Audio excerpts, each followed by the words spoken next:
नमस्कार दोस्तों, कैसे हैं आप सब लोग? स्वागत है आपका उत्कर्ष की ऑनलाइन क्लासेज में। Good evening, very good evening. आप सभी का मैं एक बार फिर से तहे दिल से स्वागत करता हूं उत्कर्ष क्लासेज के इस लाइव सेशन में। आज हम बात करने वाले हैं दोस्तों, कल वाले बिंदु को ही लगातार आगे बढ़ाएंगे। नमस्कार, नमस्कार, स्वागत है। अब इस नमस्कार की घड़ी का आनंद तब आएगा दोस्तों, जब आप लगातार मुझसे अब जुड़ जाइए। अब आपका ध्यान केवल और केवल बोर्ड पे रहना चाहिए। बिल्कुल। अब आप एक बार, स्वागत है, आप सभी का स्वागत है। गुड इवनिंग, स्वागत है, राधे राधे। अब आ जाइए दोस्तों, कक्षा में आ जाइए, ध्यान दें। आज हमारा जो बिंदु आरंभ होने वाला है दोस्तों, वह है कौन सा? व्यंजन। कौन सा है दोस्तों? व्यंजन है। कल हम इस बिंदु को हल्का सा आरंभ दे चुके हैं। कल हम इस बिंदु की शुरुआत कर चुके हैं। मैंने आपको केवल और केवल व्यंजन की परिभाषा से परिचित करवाया है दोस्तों। केवल और केवल किसकी परिभाषा से परिचित हुए हम? व्यंजन की परिभाषा से मैं आपको परिचित करवा चुका हूं। क्या होता है व्यंजन? ध्यान दें, एक बार वापस से मैं बताता हूं आपको। एक तो होता है स्वर और एक होता है दोस्तों व्यंजन। एक तो क्या होता है? स्वर, और एक क्या होता है दोस्तों? व्यंजन। ये दोनों ही किसके प्रकार हैं मित्रों? वर्ण के प्रकार हैं। किसके प्रकार होते हैं ये दोस्तों? वर्ण के प्रकार होते हैं। वर्ण के दो भेद हैं। गुड इवनिंग, राधे राधे, आप सभी का स्वागत है। एक बार अब आ जाइए, जुड़ जाइए, बिल्कुल जुड़ जाइए। अब ध्यान से सुनना आरंभ कर दीजिएगा। हमारा बिंदु शुरू हो चुका है। हमारा बिंदु शुरू हो चुका है मित्रों। अब नियमित आपका ध्यान आपके मोबाइल स्क्रीन पे होना चाहिए, लैपटॉप कंप्यूटर स्क्रीन पे होना चाहिए। टाइपिंग पर ध्यान न दें। जब कहूं उस समय आप प्रश्न का जवाब देंगे। सुनिए, बात कर रहा हूं क्या कि वर्ण के दो भेद होते हैं। एक होता है कौन सा दोस्तों? स्वर, और एक होता है कौन सा? व्यंजन। नियमित बने रहिए। कोशिश रहेगी कि आज इस व्यंजन वाले सेशन को हम पूरा करेंगे, आराम आराम से पूरा करेंगे, बहुत अच्छे से समझ के इसको पूरा करेंगे। इससे जुड़ने वाले तथ्य भी मैं आपको बताऊंगा। और कल अंत में जाते वक्त मैंने आपको एक हिंट दिया था दोस्तों कि व्यंजनों की प्रत्येक, बिल्कुल बिल्कुल, व्यंजनों के जो प्रत्येक वर्ग की पंक्ति है उसमें से एक एक प्रश्न आपको अनछुआ बताने वाला हूं। एक एक आपको अनछुआ पहलू बताऊंगा जिससे आप कभी परिचित नहीं हुए। मेरे विद्वान साथियों, जरा ध्यान दे बोर्ड पे। वर्ण के दो प्रकार हैं। एक होता है स्वर और एक होता है व्यंजन। कल हमने बात की थी, स्वर होता है वे वर्ण जो स्वतंत्र बोल दिए जाएं। स्वर क्या होता है दोस्तों? स्वतंत्र उच्चारित होने वाले। स्वर किसे कहा जाता है दोस्तों? स्वतंत्र उच्चारित होने वाले वर्ण। स्वतंत्र उच्चारित होने वाले वर्ण को क्या कहा जाता है मित्रों? स्वर कहा जाता है। वे वर्ण जो स्वतंत्र उच्चारित होते हैं उन्हें स्वर कहा जाता है। यानी जिन्हें बोलने के लिए किसी दूसरे वर्ण की या दूसरे सहायक वर्ण की आवश्यकता नहीं होती, उन्हें क्या कहा जाता है मित्रों? स्वर कहा जाता है। लेकिन आज का हमारा जो बिंदु है वह स्वर नहीं है दोस्तों, वह कौन सा है? व्यंजन है। स्वर की चर्चा हम कर चुके हैं। मेरे कई विद्वान साथी जो केवल आज ही जुड़े हैं, पहली बार जुड़े हैं, तो एक बार सबसे पहले आप इस चैनल को सब्सक्राइब कीजिए ताकि हमारे इसके पूर्व के हो चुके 4 सेशन, 4 कक्षाओं का आपको पता चल चुके, बिल्कुल, जिसमें भाषा व्याकरण का सामान्य परिचय, वर्ण और स्वर परिभाषाएं और प्रकारों की मैं चर्चा कर चुका हूं मित्रों। आज मैं बात करने वाला हूं व्यंजन किसे कहा जाता है। वे वर्ण जो स्वतंत्र उच्चारित नहीं होते। वे वर्ण जो स्वतंत्र उच्चारित नहीं होते। बहुत अलग तरीके से पढ़ना है आज इसको, बहुत अलग तरीके से। मजा आने वाला है दोस्तों, बहुत अलग मजा आने वाला है आज इसमें, क्योंकि व्यंजन भी ऐसे हैं। व्यंजन वर्ण टॉपिक बिल्कुल ऐसा लगता है बहुत सरल है, लेकिन आज आपके सामने बहुत अनछुए पहलू रखूंगा। गुड इवनिंग, सबका स्वागत है। वापस से आ जाइए। तो वे वर्ण जो स्वतंत्र उच्चारित नहीं होते, वे वर्ण जो स्वतंत्र उच्चारित नहीं होते, अर्थात अर्थात जिन्हें बोलने हेतु, अर्थात जिन्हें बोलने हेतु अन्य वर्ण की सहायता ली जाती है। अर्थात जिन्हें बोलने के लिए अन्य वर्ण की सहायता ली जाती है। जिन्हें बोलने के लिए अन्य वर्ण की सहायता ली जाती है। ये मैंने आपको शब्द से परिभाषा बता दी है मित्रों। यदि कोई रिटर्न की बिल्कुल कोई रिटर्न की परीक्षा देने वाला मेरा मित्र है तो उसके लिए ध्यान रहे, बिल्कुल आपसे लिखवाई जा सकती है परिभाषाएं, जैसे मेंस में होता है। तो ध्यान देना, वे वर्ण जो स्वतंत्र उच्चारित नहीं होते, स्वतंत्र उच्चारित नहीं होते, अर्थात जिन्हें बोलने के लिए अन्य वर्ण की क्या ली जाएगी दोस्तों? सहायता ली जाएगी। और यह सहायता किसकी ली जाती है मित्रों? यह सहायता जो ली जाती है वह किसकी ली जाती है? स्वर की ली जाती है। अब बात आती है उदाहरण से समझने की। बिल्कुल उदाहरण से समझिए इसको। जैसे मैं बोलूं आ, मैं बोलूं ए। अब इस ए को आप कितनी देर तक बोलते रहिए, चाहे ए का आप लूत ही क्यों न बना दो, ए कितनी देर तक बोलते रहिए, शुरू से अंत तक ए की ही ध्वनि आ रही है। शुरू से अंत तक ए की ही ध्वनि आ रही है। लेकिन यदि अब मैं आपसे कहूं कि एक बार कै का उच्चारण करके देखिए दोस्तों, किसका उच्चारण करके देखिए? कै वर्ण का उच्चारण करके देखिए। जैसे ही आप इस कै वर्ण का उच्चारण करेंगे तो कै को जैसे ही लंबा बोलते हैं कै, अर्थात अंत में हमें ए की ध्वनि सुनाई देने लग जाती है। किसकी ध्वनि सुनाई देने लग जाती है मित्रों? ए की ध्वनि सुनाई देने लग जाती है। अर्थात वे वर्ण जो स्वरों की सहायता से बोले जाते हैं, वे वर्ण जो स्वतंत्र उच्चारित नहीं होते, वे वर्ण जो स्वतंत्र उच्चारित नहीं होते, या जिन्हें अन्य वर्ण की सहायता से बोला जाता है, जिन्हें अन्य वर्ण की सहायता से बोला जाता है दोस्तों, वह क्या कहलाते हैं? व्यंजन कहलाते हैं। क्या कहलाते हैं मित्रों? व्यंजन कहलाते हैं। एक बार इसका स्क्रीनशॉट ले लीजिए, बढ़ सकें।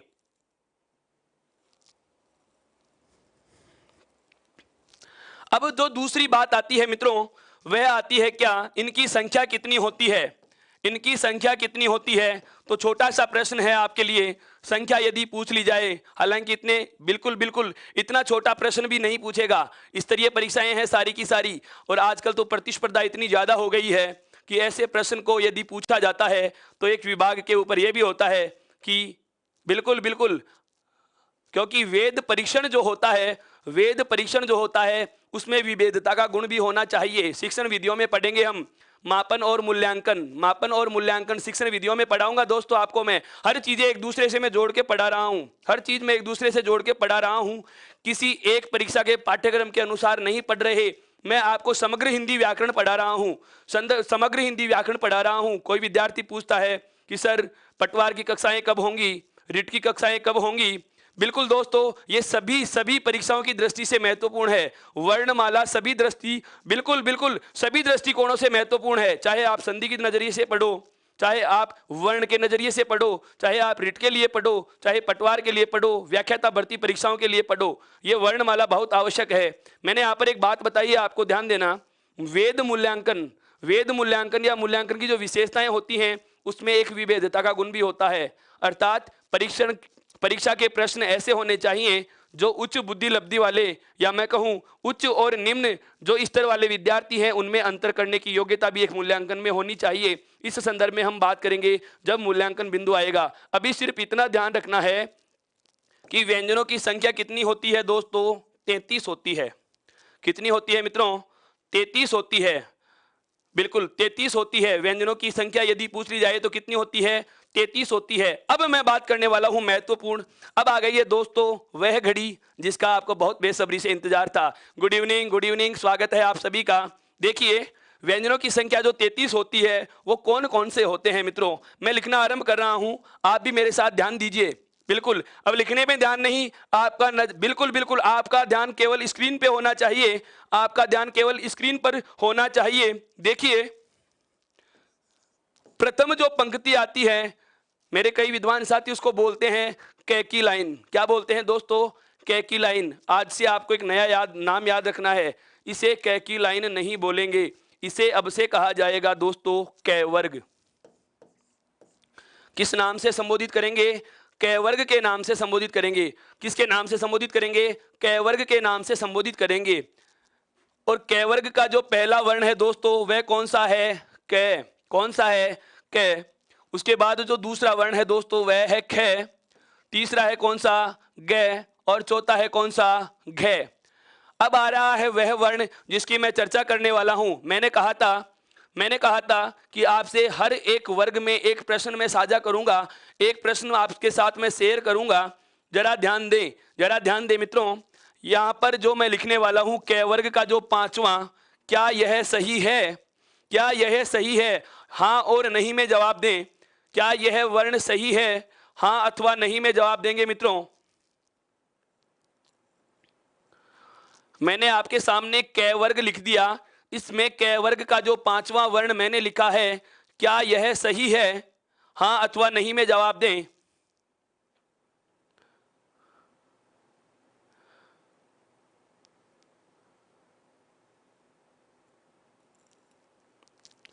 ध्यान दें मित्रों, यह सही नहीं है। बिल्कुल आपका जवाब क्या हुआ, यह सही नहीं है।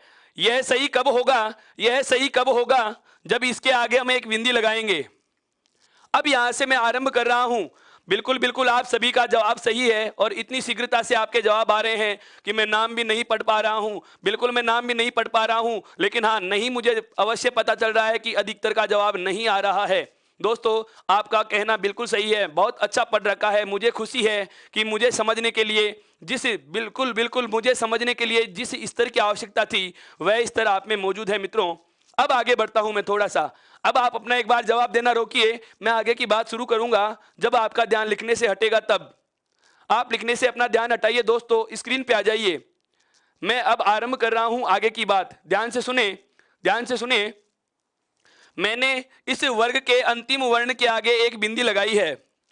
इस वर्ग के अंतिम वर्ण के आगे क्या लगाई है दोस्तों, बिंदी लगाई है। बिल्कुल बिल्कुल यह पांचवा है, क वर्ग का पांचवा है। यहां से प्रश्न उठना आरंभ हो जाता है। क्या एक वर्ण है हमारे पास, कोई भी वर्ण है, और ये उस वर्ण के लिखने के लिए मैंने एक कच्चा खाका बना लिया। बिल्कुल किसी वर्ण को लिखने के लिए हमने क्या बना लिया है, एक कच्चा खाका बना लिया। यहां से मैं प्रश्न बना रहा हूं, यहां से मैं प्रश्न बता रहा हूं आपको कि क्या क्या पूछा जाता है। बहुत बार पाठ्यक्रम में नहीं होते हुए भी वो चीजें पूछी जाती हैं जो एक हिंदी के विद्यार्थी को, व्याकरण के विद्यार्थी को पता होनी चाहिए। ध्यान दें, इस जो लाइन को ऊपर जो लाइन खींची जाती है दोस्तों, इसे कहा जाता है सिरोरेखा। क्या कहा जाता है दोस्तों, सिरोरेखा कहा जाता है। किसी वर्ण के सिर के ऊपर खींची जाने वाली रेखा को क्या कहा जाता है दोस्तों, सिरोरेखा कहा जाता है। और यह जो लाइन होती है इसे कहा जाता है मित्रों खड़ी पाई। क्या कहा जाता है दोस्तों, खड़ी पाई कहा जाता है। इन दोनों चीजों का नाम ध्यान रखना। किसी भी वर्ण के सिर के ऊपर जो लाइन खींची जाती है उसे सिरोरेखा कहा जाता है, और जो सीधी लाइन होती है उसे खड़ी पाई कहा जाता है। अब यहां से मैं जो तथ्य शुरू कर रहा हूं, ये दोनों नाम हमें पता चल चुके। अब जो मैं तथ्य शुरू कर रहा हूं उस तथ्य पे नजर आएगी आपकी। क्या हम क्या करते हैं, बहुत बार किसी वर्ण के ऊपर बिंदी लगा देते हैं।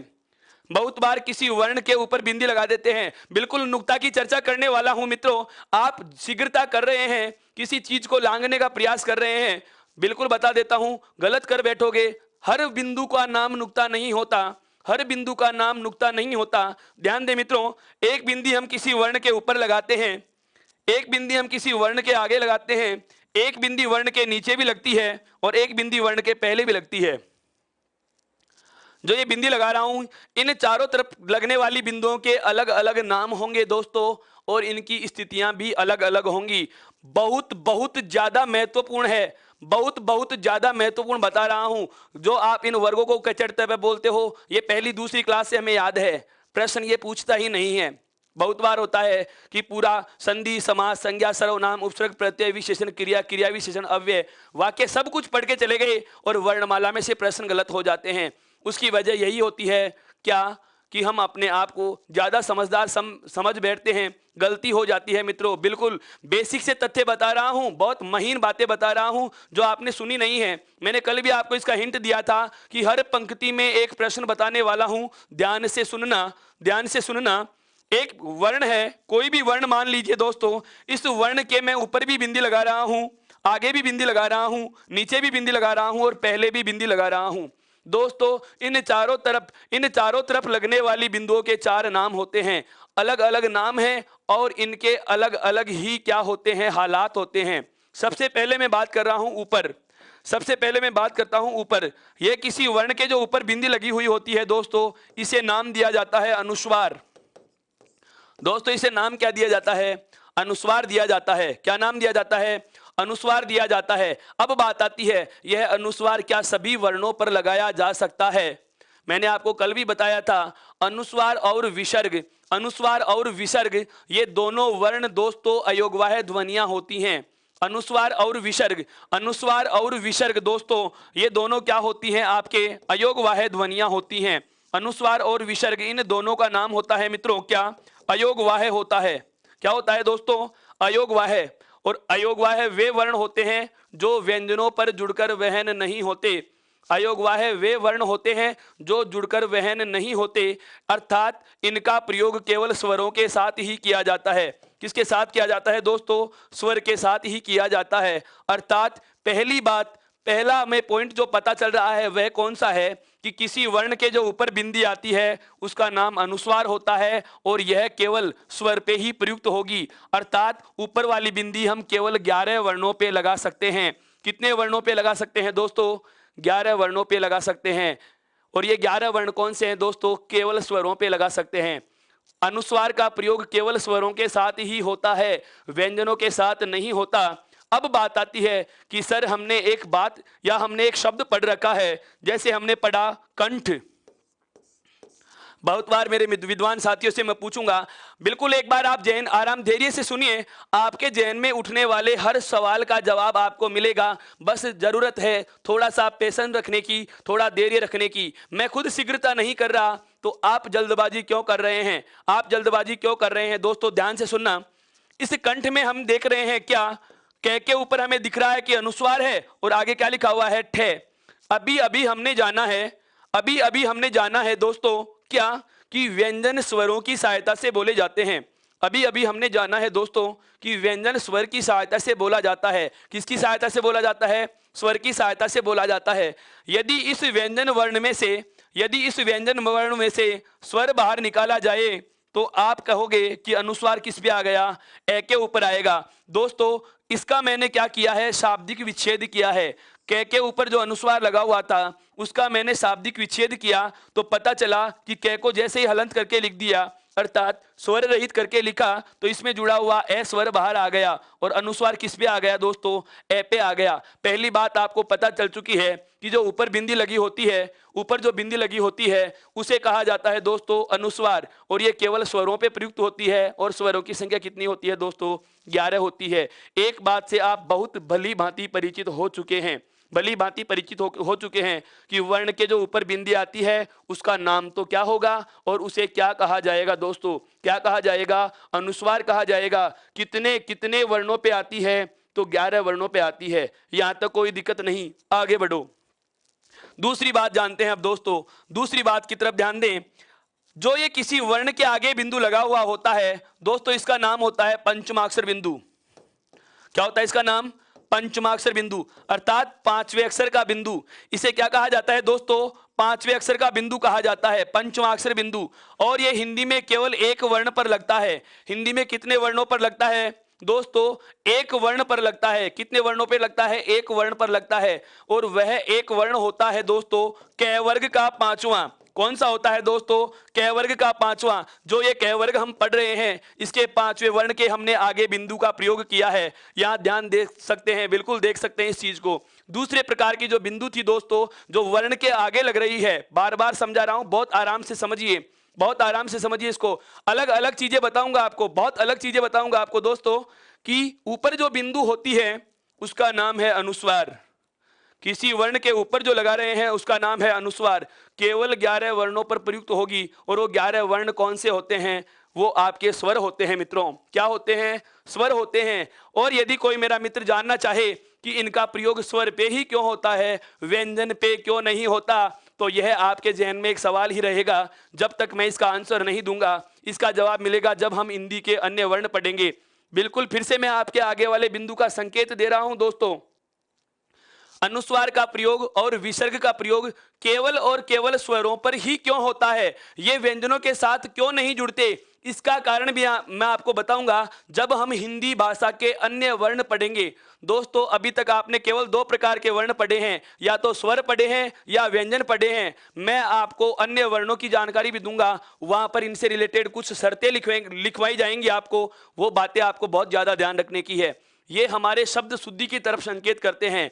वहां मैं आपको कारण बताऊंगा कि क्यों, कौन सी वजह होती है कि अनुस्वार और विसर्ग का प्रयोग केवल और केवल स्वरों पे ही होगा। उसकी बात हम करेंगे आगे। दूसरा बिंदु हमने जाना पंचमाक्षर बिंदु, जो हिंदी में कितने वर्णों पे लगता है? केवल एक वर्ण पर। कौन सा है वो? कै वर्ग का पांचवा। पता चल चुका है दोस्तों। अब बात करता हूं मैं इस नीचे वाले बिंदु पे। अब हम बात करते हैं कौन से की, इस नीचे वाली बिंदु की, कि जो किसी वर्ण के नीचे जो बिंदी लगा रहे हैं, जो किसी वर्ण के जो नीचे बिंदी लगा रहे हैं, आप क्या करते हैं, ब्रह्मवश। यही तो था, शीघ्रता हमेशा नुकसान देती है। धैर्य के साथ सुनने वाले विद्यार्थी के प्रश्न कम गलत होते हैं। धैर्य के साथ सुनिए, आराम से सुनिए, मजा आएगा दोस्तों। अलग तरीके से पढ़ा रहा हूं आपको, बहुत पहले ही कह चुका था कि हिंदी रटने की तरीका है नहीं, हिंदी पूरा एक टेक्निकल बताऊंगा आपको, इसको समझ समझ के पढ़ेंगे। कोई शीघ्रता करने की आवश्यकता नहीं है, अभी कोई वैकेंसी की घोषणा ही नहीं हुई, आप परीक्षा की चिंता अभी से करने लगे। बिल्कुल जागरूक विद्यार्थी के गुण होते हैं कि वह परीक्षा को दृष्टि में रख के पढ़े, लेकिन इतना भी नहीं कि पीछे बहुत कुछ छोड़ता चला जाए, और अगर पीछे बहुत कुछ छोड़ दोगे तो हासिल भी जरा सा ही होगा। दोस्तों ध्यान दें, मनोयोग से सुनिए इसको, कि जो नीचे वाली बिंदी होती है दोस्तों, जो नीचे वाली बिंदी होती है दोस्तों, जो किसी वर्ण के नीचे लगती है, जो किसी वर्ण के नीचे लगती है, इस बिंदु का नाम होता है दोस्तों ताड़नजात चिन्ह। इस बिंदु का नाम है दोस्तों क्या, ताड़नजात चिन्ह। इसी का दूसरा नाम मैं कह सकता हूं, इसे उत्क्षिप्त चिन्ह भी कहा जाता है दोस्तों। क्या कहा जाता है, उत्क्षिप्त चिन्ह भी कहा जाता है। इसे ताड़नजात चिन्ह कह सकते हो या उत्क्षिप्त चिन्ह कह सकते हो, ताड़नजात चिन्ह कह सकते हो या उत्क्षिप्त चिन्ह कह सकते हो। सरल शब्दों में कहे तो इसे फेंका हुआ चिन्ह कहा जाता है। क्या कहा जाता है दोस्तों, फेंका हुआ चिन्ह कहा जाता है। क्या कहा जाता है दोस्तों, फेंका हुआ चिन्ह कहा जाता है। अब बात आती है क्या, कि ताड़नजात चिन्ह का प्रयोग कितने वर्णों पर होगा और वो वर्ण कौन कौन से हैं। तो ध्यान देना, इस ताड़नजात चिन्ह का प्रयोग केवल 2 वर्णों पे होता है दोस्तों। कितने वर्णों पर होता है, 2 वर्णों पे होता है। और वो 2 वर्ण कौन कौन से हैं दोस्तों, ट वर्ग का, अभी बता रहा हूं, फिर चर्चा करेंगे जब वर्ग आएगा तब। ट वर्ग का तीसरा और चौथा वर्ण, ट वर्ग का तीसरा और चौथा वर्ण जो है, मैं इधर लिख रहा हूं, ध्यान से सुनना, ड और ढ, ड और ढ, ये दोनों वर्ण, ये तो ट वर्ग का तीसरा है दोस्तों, और यह ट वर्ग का कौन सा वर्ण है, चौथा। इन दोनों वर्णों के नीचे आप कौन से बिंदु का प्रयोग करोगे, ताड़नजात चिन्ह का प्रयोग करोगे। अब सुनो, अलग बात बता रहा हूं, जब तक केवल आपका ध्यान स्क्रीन पे होना चाहिए, मैंने अभी कुछ कहा ही नहीं, लिखने की आवश्यकता कहां आ रही है। पहले सुनिए इस चीज को, बहुत अलग चीज बता रहा हूं, बहुत बड़ी गलती करते हैं जहां से हम, जब तक इन दोनों वर्णों के नीचे ये ताड़नजात चिन्ह नहीं है, जब तक इन दोनों वर्णों के नीचे ये ताड़नजात चिन्ह नहीं है, अर्थात ये बिंदी लगी हुई नहीं है, तब तक ये संस्कृत भाषा या मूल भाषा से आए हुए हिंदी के वर्ण क्या कहलाएंगे, ड और ढ कहलाएंगे। क्या कहलाएंगे दोस्तों, ड और ढ कहलाएंगे। क्या कहलाएंगे दोस्तों, ड और ढ कहलाएंगे। अर्थात अंग्रेजी में यदि इनका उच्चारण करना हो तो इसका उच्चारण डी से, और अंग्रेजी में इसका उच्चारण डी एच से होता है। क्या होता है, इसका उच्चारण डी से और इसका होता है डी एच से। लेकिन जैसे ही इनके नीचे ताड़नजात बिंदी लगा दी जाती है, अब ये आपके ड और ढ नहीं रहे दोस्तों, अब ये हो गए अड़े और अढे। अर्थात इनसे पहले आपको कौन सा स्वर बोलना होगा, ए बोलना होगा। क्या बोलना होगा, ए बोलना होगा। अर्थात यह हो गया दोस्तों अड़े, और यह हो गया अढे। क्या हो गया, अड़े और अढे।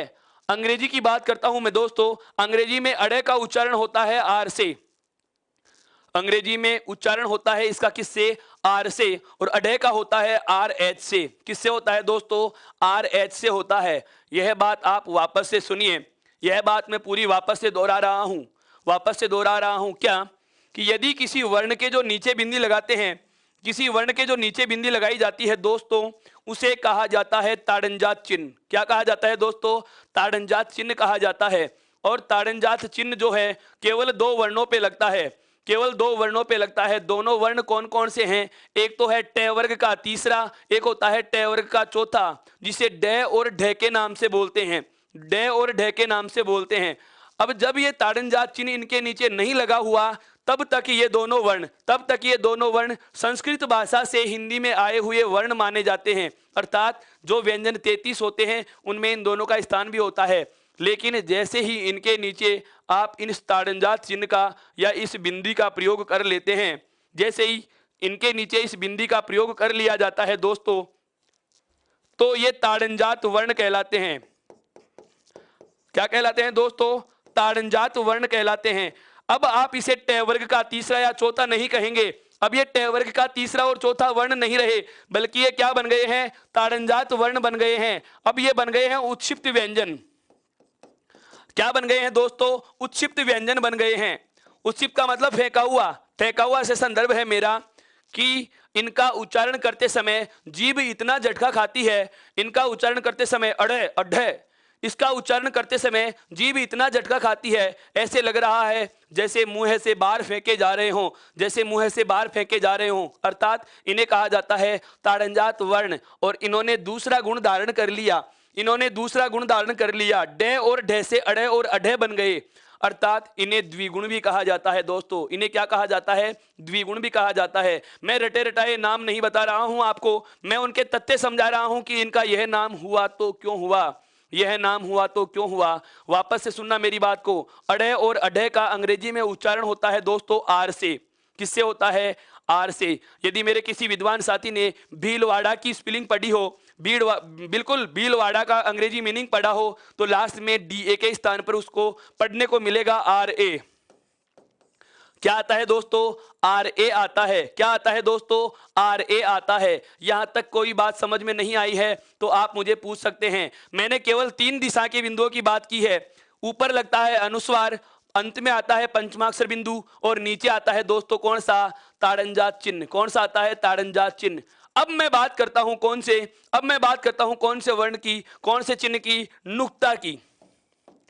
किसी वर्ण के पहले लगने वाला चिन्ह, किसी वर्ण के पहले लगने वाला चिन्ह। इस एक बार मैं ये वाली चीज हटा देता हूं, आपके बहुत अच्छे से समझ में आएगा। किसी वर्ण के पहले लगने वाला जो चिन्ह होता है, किसी वर्ण के जो पहले हम चिन्ह लगाते हैं, यह बिंदी, किसी वर्ण से जो पहले बिंदी लगाते हैं दोस्तों, इस बिंदु का नाम होता है नुक्ता। क्या कहलाता है इसका नाम? नुक्ता कहलाता है। सबसे पहली बात नुक्ता चिन्ह कहलाता है। सबसे पहली बात क्या कि ये नुक्ता कौन सी भाषा का है? ये नुक्ता कौन सी भाषा का है? तो ध्यान रखना, ये अरबी और फारसी भाषा का है दोस्तों। ये कौन सी भाषा का है? अरबी या फारसी भाषा का। इन दोनों भाषाओं को अलग अलग होने के बावजूद भी एक साथ इसलिए लिखा जाता है, अरबी भाषा अलग है, फारसी भाषा अलग है, लेकिन जहाँ कहीं भी अरबी का और जिक्र होता है तो उसके साथ हम फारसी भी इसलिए लिखते हैं दोस्तों, क्योंकि इन दोनों की अरबी लिपि होती है, एक ही लिपि होती है। इन दोनों की लिपि समान होने के कारण इन दोनों भाषाओं का रूप समान होता है। अधिकतर वर्ण समान तरीके से लिखे जाते हैं, इसलिए अरबी फारसी का नाम एक साथ आता है। मैं आपको वो अनछुए पहलू बता रहा हूँ, मैं आपको वो अनछुए पहलू बता रहा हूं जहां तक किसी किताब की नजर नहीं जाती। बिल्कुल एनसीईआरटी को भी आप यदि खोलकर पढ़ोगे तो इस प्रकार के शर्तों का कोई जिक्र नहीं होता दोस्तों। चाहे आप वर्तमान में चल रहा संस्करण पढ़ के देख सकते हैं, चाहे प्राचीन वाला, इससे ठीक पहले वाला जो संस्करण है वह भी अध्ययन करके देख सकते हैं दोस्तों। बिल्कुल बहुत महत्वपूर्ण जानकारियां आपके सामने रखी जा रही हैं। लाइव क्लासें रेगुलर चलेंगी, यही इनका टाइमिंग रहेगा, और पूरा पाठ्यक्रम आपको मिलेगा। पूरा पाठ्यक्रम मिलेगा जिसमें व्याकरण भी होगी, शिक्षण विधियां भी होंगी, काव्य शास्त्र भी होगा, हिंदी साहित्य का इतिहास भी होगा दोस्तों, और उसके साथ साथ कक्षा 11 और 12 की जो स्कूल व्याख्याता के परीक्षा की दृष्टि से वो भी मैं पढ़ाऊंगा। इसके अलावा प्रशासनिक सेवा परीक्षा की मुख्य परीक्षा में जो प्रारूप लेखन वाला पाठ चलता है दोस्तों, उस पर भी मैं बहुत विस्तार से चर्चा करने वाला हूं आपके साथ। केवल और केवल आवश्यकता है मुझे आपके धैर्य की। आप धैर्य से सुनिए, सब चीज करवा दूंगा। यदि परीक्षा पहले आ जाती है तो भरोसा कीजिए, पाठ्यक्रम परीक्षा से पहले पूरा करवा दूंगा। एक बार वापस से आ जाए, अपनी क्लास से जुड़िए कि जो ये पहले वाला वर्ण था, पहले वाला जो चिन्ह है दोस्तों, इसे क्या कहा जाता है? नुक्ता कहा जाता है। कौन सी भाषा का है? अरबी और फारसी भाषा का है। बात आती है कितने वर्णों पे लगता है, कितने वर्णों पे लगता है दोस्तों? तो ये कितने वर्णों पे लगता है? 5 वर्णों पे लगता है दोस्तों। कितने वर्णों पे लगता है? 5 वर्णों पे लगता है। वे 5 वर्ण कौन कौन से हैं? वे 5 वर्ण कौन कौन से हैं? देखिए, उन 5 वर्णों के मैं नाम बता देता हूं आपको। उन 5 वर्णों का मैं जिक्र कर रहा हूं कि वो 5 वर्ण कौन कौन से हैं दोस्तों, आपके सामने उल्लेखित कर रहा हूं। एक तो है कौन सा? क, एक है ख, एक है ग, एक है ज, और एक है फ वर्ण। अभी तक ये अरबी फारसी के नहीं हैं। ये 5 वर्ण जो हैं ये हिंदी भाषा के ही हैं। ये 5 वर्ण हिंदी भाषा के ही हैं। लेकिन यदि इनके ठीक पहले आप इस नुक्ता चिन्ह का प्रयोग कर लेते हैं, इनके ठीक पहले आप इस नुक्ता चिन्ह का प्रयोग कर लेते हैं दोस्तों, अब ये अरबी फारसी भाषा के माने जाएंगे। अब ये अरबी फारसी भाषा के माने जाएंगे।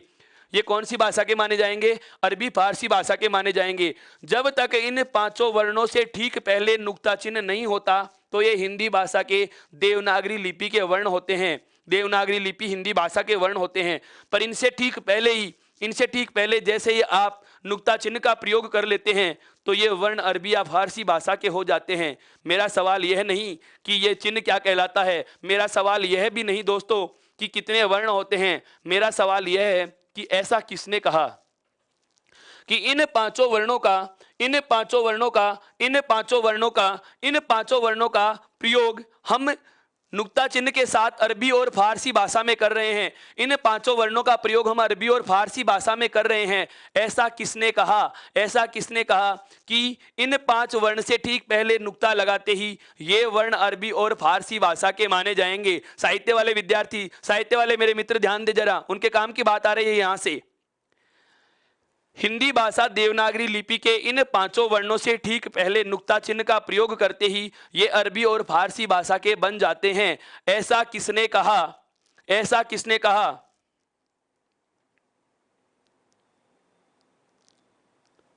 ध्यान देना दोस्तों, इन पांचों वर्णों का जो जिक्र किया था, एक साहित्य में हम नाम पढ़ेंगे। जब साहित्य शुरू होगा आपको एक नाम बताऊंगा मैं आपको। एक व्यक्ति हैं राजा शिव प्रसाद सितारे हिंद। ध्यान से समझना दोस्तों, इसको बहुत महत्वपूर्ण बात है ये, ध्यान से समझना इसको, ये बहुत महत्वपूर्ण बात है। एक व्यक्ति का नाम बता रहा हूं आपको, क्या? राजा शिव प्रसाद सितारे हिंद, इनको उपाधि दी गई थी सितारे हिंद। राजा शिव प्रसाद सितारे हिंद 1913 में भाषा विभाग के इंस्पेक्टर बनते हैं। बिल्कुल, भाषा विभाग का इन्हें निदेशक बनाया जाता है।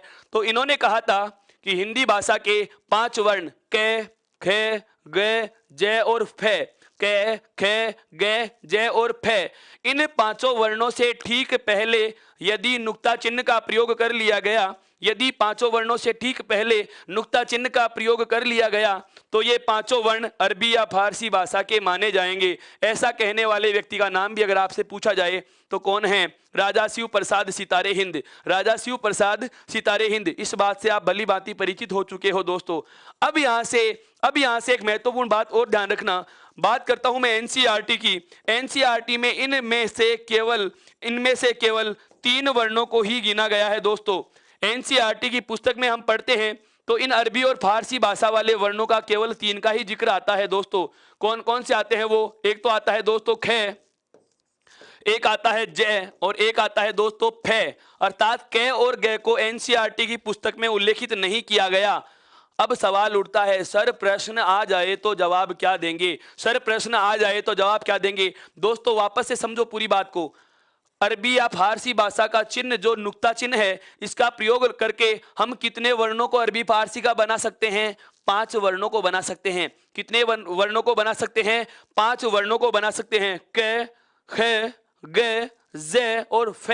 जैसे ही इनसे पहले नुक्ता चिन्ह लगा दिया जाएगा तो ये स्पर्श के साथ साथ संघर्षी उच्चारण में बोले जाएंगे। अर्थात मुंह से थोड़ी हवा को भी बाहर निकालना पड़ता है। एक तो होता है क और एक होता है क, एक होता है ख और एक होता है ख, एक होता है ज, एक होता है ज, एक होता है फ, एक होता है फ।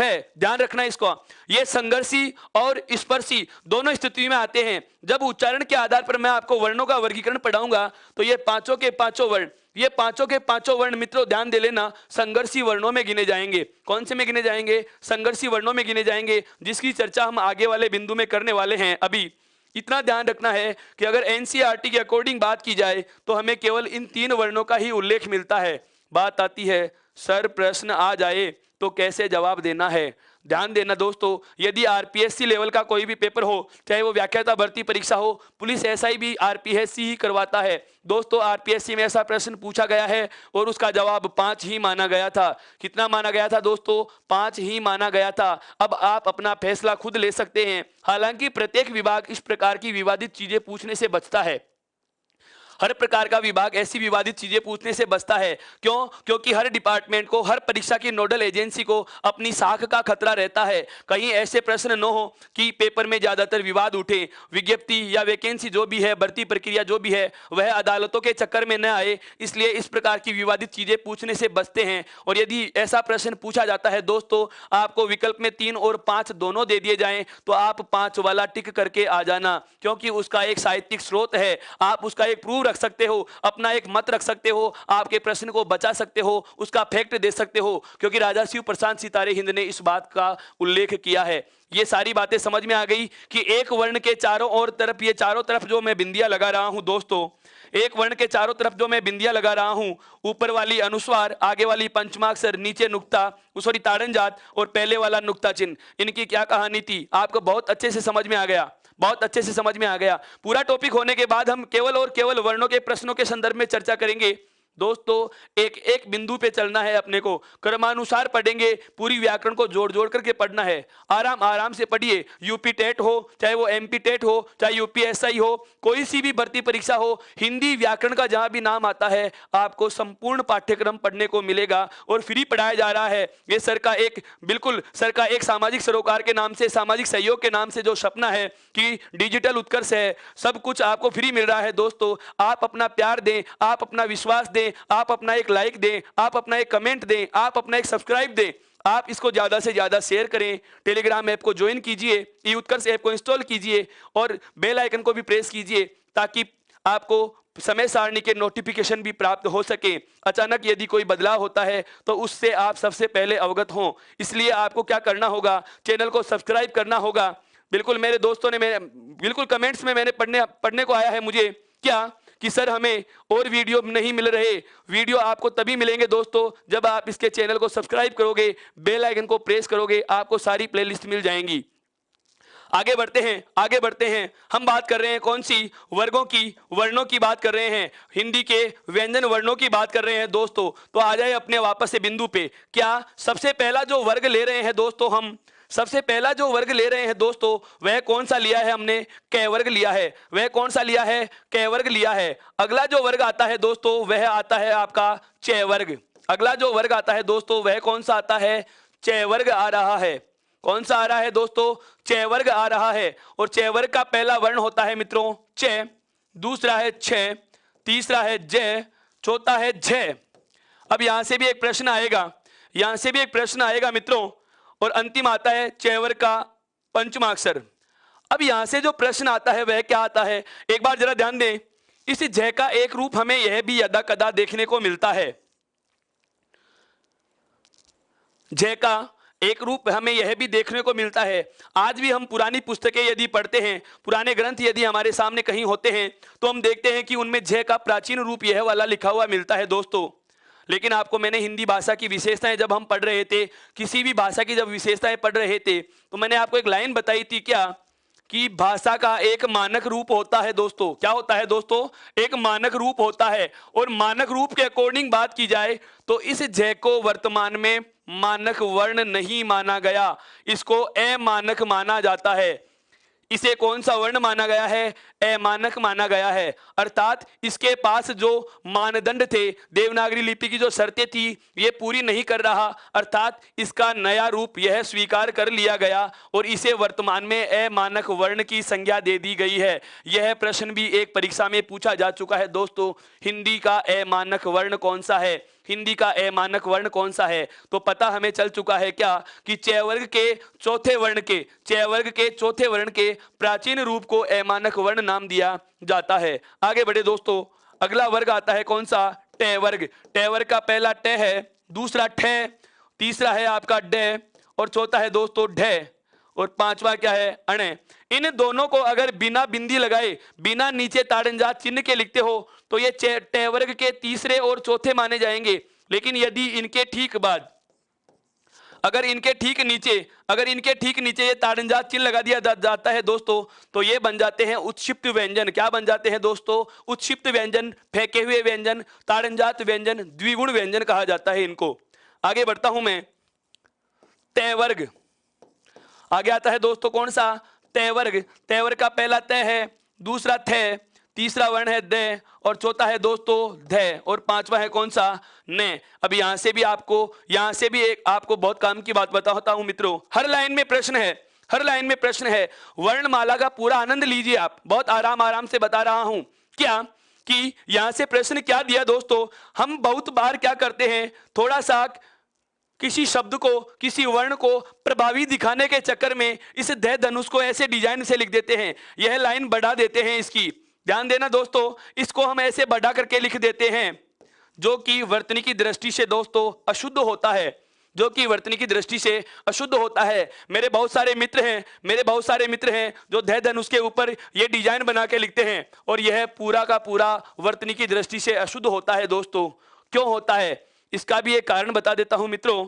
इसके ऊपर बिंदी आती है, घुंडी आती है, ये देखिए। जब हम पढ़ेंगे शब्द शुद्धि, उस समय मैं आपको एक बात बताऊंगा, अभी केवल संकेत दे रहा हूं क्या, कि जिन वर्णों के ऊपर यह घुंडी लगती है, जैसे तैवर के द्वितीय वर्ण में भी लगती है, चतुर्थ वर्ण में भी लगती है। बिल्कुल ध्यान से समझना इस चीज को, अनछुआ पहलू बता रहा हूं, आपने सुना नहीं होगा। ये जो ऊपर जो हम एक घुंडी लगा रहे हैं, इसके ऊपर से कभी सिरोरेखा नहीं गुजरती है दोस्तों।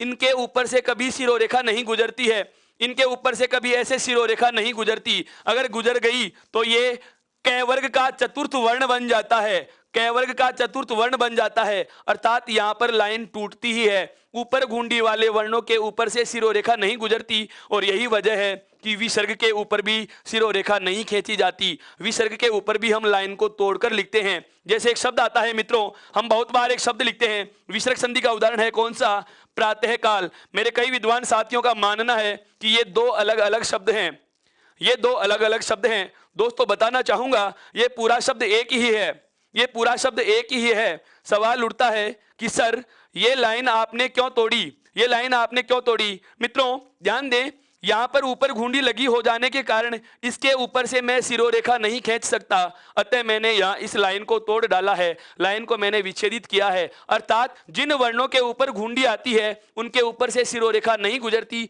और इस तय वर्ग के चतुर्थ वर्ण का हाल कुछ ऐसा ही है। अब आप इस बात को बहुत अच्छे से जान चुके होंगे कि तय वर्ग का चौथा वर्ण कैसे लिखा जाएगा। अगला वर्ग जो आता है दोस्तों, वह आता है क्या, पै वर्ग। पै, इसके बाद में आता है दोस्तों फै, फिर है बै, और यहां पर भी ध्यान दें, यहां पर भी ध्यान दें दोस्तों, यहां भी हम क्या करते हैं, यहां पर भी हम क्या करते हैं, इस भय वर्ण को इस प्रकार से लिखा जाता है। भालू लिखना है तो ऐसे लिख देते हैं, भालू लिखना है इस प्रकार से लिख देते हैं, जो कि अशुद्ध है, जो कि अशुद्ध है। ध्यान देना दोस्तों, यहां भी आपने वही गलती की है जो नहीं करने की थी। यहां भी भय के ऊपर जो लगाने है, एक घुंडी लगानी है, वह घुंडी ही आएगी। इसके बाद में क्या है दोस्तों, इसके बाद में अगला जो वर्ण है वह कौन सा है, पै वर्ग का पांचवा, कौन सा, मैं वर्ण होता है। अब ध्यान दें, हिंदी में वर्गों की संख्या पूछी जाए, हिंदी में वर्गों की संख्या पूछी जाए दोस्तों, तो कितने होते हैं, 5 वर्ग होते हैं। कितने होते हैं दोस्तों, 5 वर्ग होते हैं। दूसरा, ये तीसरा वर्ग है, ये चौथा वर्ग है, और ये पांचवा। क्यों बता रहा हूं यह भी जान लीजिए। ये नंबर मैं क्यों डाल रहा हूं, मेरा सवाल यह होगा कि हिंदी में वर्गों की बिल्कुल वर्गों की संख्या कितनी होती है, 5 होती है दोस्तों। कितने होते हैं, 5। कौन कौन से, कै वर्ग, चै वर्ग, टै वर्ग, तै वर्ग और पै वर्ग। यहां तक कोई दिक्कत नहीं है। और वर्ग किसे कहा जाता है, वर्ग किसे कहा जाता है, ध्यान देना, वर्ग किसे कहा जाता है, जिसमें 5 वर्ण हो। जिसमें कितने वर्ण हो दोस्तों, 5। देखो, ये कै वर्ग का पहला, यह दूसरा है, यह तीसरा है, यह चौथा है, और यह पांचवा वर्ण है। आगे जो मैं पंक्ति लिखने वाला हूं उसको वर्ग नहीं कहा जाता।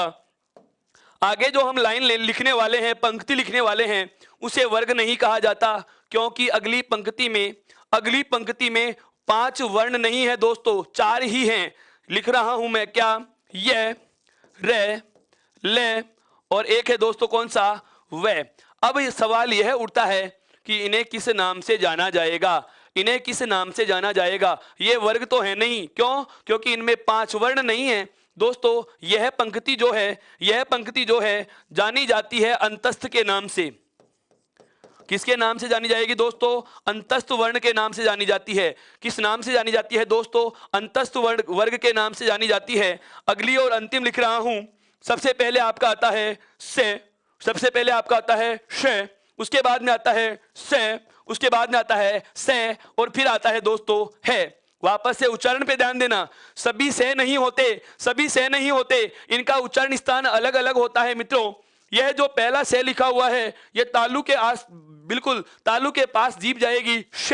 इसको क्या बोलेंगे, श। इसको बोलेंगे से, इसको बोलेंगे से, और इसको बोलेंगे है वर्ण। क्या बोलेंगे दोस्तों, है वर्ण बोलेंगे। और इन चारों वर्णों को कहा जाता है मित्रों इन चारों वर्णों को कहा जाता है मित्रों क्या? ऊष्म वर्ण। क्या कहा जाता है दोस्तों? ऊष्म वर्ण कहा जाता है। अब इसी वर्णमाला से जुड़ी हुई बातें, इसी वर्णमाला से जुड़ी हुई बातें मैं और बता रहा हूं। इसका विभाजन करने से पहले, व्यंजनों का वर्गीकरण करने से पहले, इसी में से और प्रश्न आपको कौन कौन से ध्यान रखने के हैं वो ध्यान दीजिए। ये जो पांचों वर्ग होते हैं मित्रों, ये पांचों वर्ग होते हैं, इनका उच्चारण करते समय जीभ मुंह के किसी न किसी मुखावयव को स्पर्श करती है। एक एक शब्द पे गौर करना। इन पांचों वर्गों में किसी भी वर्ण का उच्चारण करते समय जीभ मुंह के किसी न किसी भाग को दोस्तों स्पर्श करती है। जीभ मुंह के किसी न किसी मुखावयव को स्पर्श करती है, इसलिए इन पांचों वर्गों का नाम होता है दोस्तों स्पर्शी। क्या कहा जाता है? इनको स्पर्शी कहा जाता है। अर्थात ये पांचों वर्गों के जितने भी वर्ण हैं, अर्थात 25 वर्णों को क्या कहा जाता है? स्पर्शी कहा जाता है, स्पर्श वर्ण कहा जाता है। और ये किसी न किसी वर्ग के हैं, अतः इनका नाम दोस्तों होता है वर्गीय वर्ण। क्या होता है? इन्हें वर्गीय व्यंजन भी कहा जाता है। ये दो नाम आपको और ध्यान रखने हैं मित्रों। बहुत ज्यादा महत्वपूर्ण बात बता रहा हूं, क्या कि ये पांच जो वर्ग हैं, इन पांचों वर्गों में से किसी भी वर्ण का यदि हमें उच्चारण करना हो तो जीभ किसी न किसी मुखावयव को स्पर्श करती है, इसलिए इन्हें स्पर्शी कहा जाता है। और ये किसी न किसी वर्ग के होने के कारण क्या कहलाते हैं? वर्गीय व्यंजन कहलाते हैं दोस्तों। क्या कहलाते हैं? वर्गीय व्यंजन कहलाते हैं। और बचे हुए जो 4 और 4 जो 8 होते हैं, इन्हें अंतस्थ और ऊष्म के नाम से जाना जाता है मित्रों। अर्थात 25 तो होते हैं हमारे कौन से वर्गीय या स्पर्शी, इसके अलावा 4 होते हैं हमारे कौन से? अंतस्थ, और इसके अलावा 4 होते हैं कौन से? ऊष्म वर्ण होते हैं। और कुल वर्णों की संख्या पूछ ली जाए तो हम बोलते हैं 33 व्यंजन वर्ण होते हैं। कुल 33 व्यंजन वर्ण होते हैं जो आपके सामने लिखे हुए हैं मित्रों। यहां तक की बात अगर आपके समझ में आई तो आप इसका स्क्रीनशॉट ले लीजिए ताकि मैं अपनी बात को आगे बढ़ा सकूं।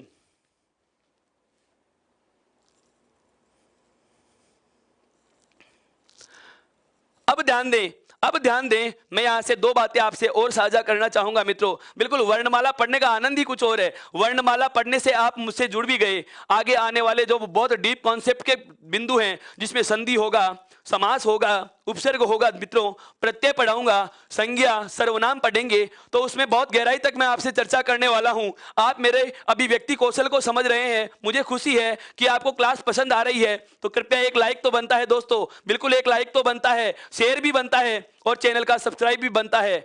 बिल्कुल ज्यादा से ज्यादा लोगों को बता दीजिए कि रोजाना रात 9 बजे आपके बीच मैं उपस्थित हो जाता हूं हिंदी की क्लास लाइव लेकर के। आपकी समस्याओं का समाधान करते हुए हमारी क्लास धीरे धीरे आगे बढ़ रही है दोस्तों। ध्यान दें, बहुत महत्वपूर्ण बात बताने वाला हूं। 2 जानकारियां जो आपके लिए आवश्यक हैं। क्या? जैसे मैं कहूं आपको कि इसे आप उच्चारण में क्या बोलेंगे, बहुत बार जो सामान्य गलती होती है, मुझे पता है आप नहीं करते, लेकिन कुछ एक मेरे मित्र ऐसे हैं जिनसे ये गलती होती है। मुझे भी जब तक इस बारे में पता नहीं था, मैं भी यह गलती करता था दोस्तों। कौन सी गलती? मैं पूछूं ये क्या है तो जवाब मिलता है ये कैसे कबूतर है दोस्तों। यह क्या है दोस्तों? कैसे कबूतर है दोस्तों। अब आपको मैं एक सवाल पूछता हूं, कि अगर वही कैसे कबूतर है दोस्तों, यह क्या है? यह कैसे खरगोश है। यह क्या है दोस्तों? कैसे खरगोश है। यह क्या है दोस्तों? कैसे खरगोश है। तो आप मुझे बताएं, खरगोश वह है तो यह क्या है दोस्तों? कुछ समझ में आया मेरा पूछने का? बिल्कुल आराम से समझिए इस चीज को, बिल्कुल आराम से समझिए। अगर यही कैसे खरगोश है तो इसे खरगोश कहेंगे या इसे खरगोश कहेंगे। अगर खरगोश में ऐसे ही लिख सकता था तो ये इतना बड़ा शब्द लिखने की आवश्यकता क्यों थी। अर्थात मेरा कहने का आशय यह है दोस्तों कि हम किसी भी वर्ण का उच्चारण करेंगे तो उसके आगे ये खरगोश, गाय, कबूतर, यह हम केवल छोटी कक्षाओं में वर्णों को याद रखने के लिए एक साहचर्य स्थापित करते थे मित्रों। मैं फिर से एक नया शब्द बोल गया हूं। अगर आप लगातार सुनेंगे, अगर आपका ध्यान केवल और केवल मोबाइल, लैपटॉप और कंप्यूटर की स्क्रीन पे होगा, टाइपिंग करना आपका उद्देश्य नहीं रहे, केवल कमेंट करना, अनावश्यक बातें करना यदि आपका उद्देश्य नहीं रहेगा दोस्तों, तो इस बात से आप समझ पाएंगे कि मैं कहना क्या चाह रहा हूं। छोटी कक्षाओं में इनको हम किसी पशु से, किसी पक्षी से, किसी अन्य वस्तु से जोड़ जोड़ कर याद करते थे। जैसे क वर्ण को याद करने के लिए कबूतर से इसका साहचर्य स्थापित किया जाता था। आप मुझे बताएं रिट वाले विद्यार्थी, साहचर्य विधि किसने दी थी? मारिया मांटेश्वरी ने। बिल्कुल मैं ऐसे ही पढ़ाऊंगा, बिल्कुल मैं ऐसे ही पढ़ाऊंगा दोस्तों, मजा आने वाला है, आपको मजा आने वाला है। साहचर्य विधि किसने दी थी? मारिया मांटेश्वरी ने दी थी। जब शिक्षण विधियां पढ़ेंगे हिंदी की, उस समय इसके बारे में चर्चा और करूंगा। केवल आपको क्लू दिया है कि मेरा कहने का संदर्भ क्या था। अब आपको क्या करना है, इनमें से किसी भी व्यंजन वर्ण का यदि उच्चारण करें, किसी भी व्यंजन वर्ण का उच्चारण करें या स्वर वर्ण का उच्चारण करें, तो एक कॉमन शब्द बता रहा हूं, एक सामान्य शब्द बता रहा हूं जो सभी के साथ में जोड़ना है। दोस्तों इनके आगे हमें एक कार प्रत्यय जोड़ना होगा। कौन सा प्रत्यय जोड़ना होगा? कार प्रत्यय जोड़ना होगा मित्रों। क्या प्रत्यय जोड़ना होगा? कार प्रत्यय जोड़ना होगा। बिल्कुल बिल्कुल, जैसा कि मैं पढ़ पा रहा हूं, मित्र बोल रहे हैं ये कंठ से बोला जाता है। बिल्कुल आपका कहना सही है दोस्तों। अभी मैं वहां पहुंचा ही नहीं, अभी मैं वहां पहुंचा ही नहीं। अभी तो बहुत सारी बातें आपको और बतानी है जो पता ही नहीं थी।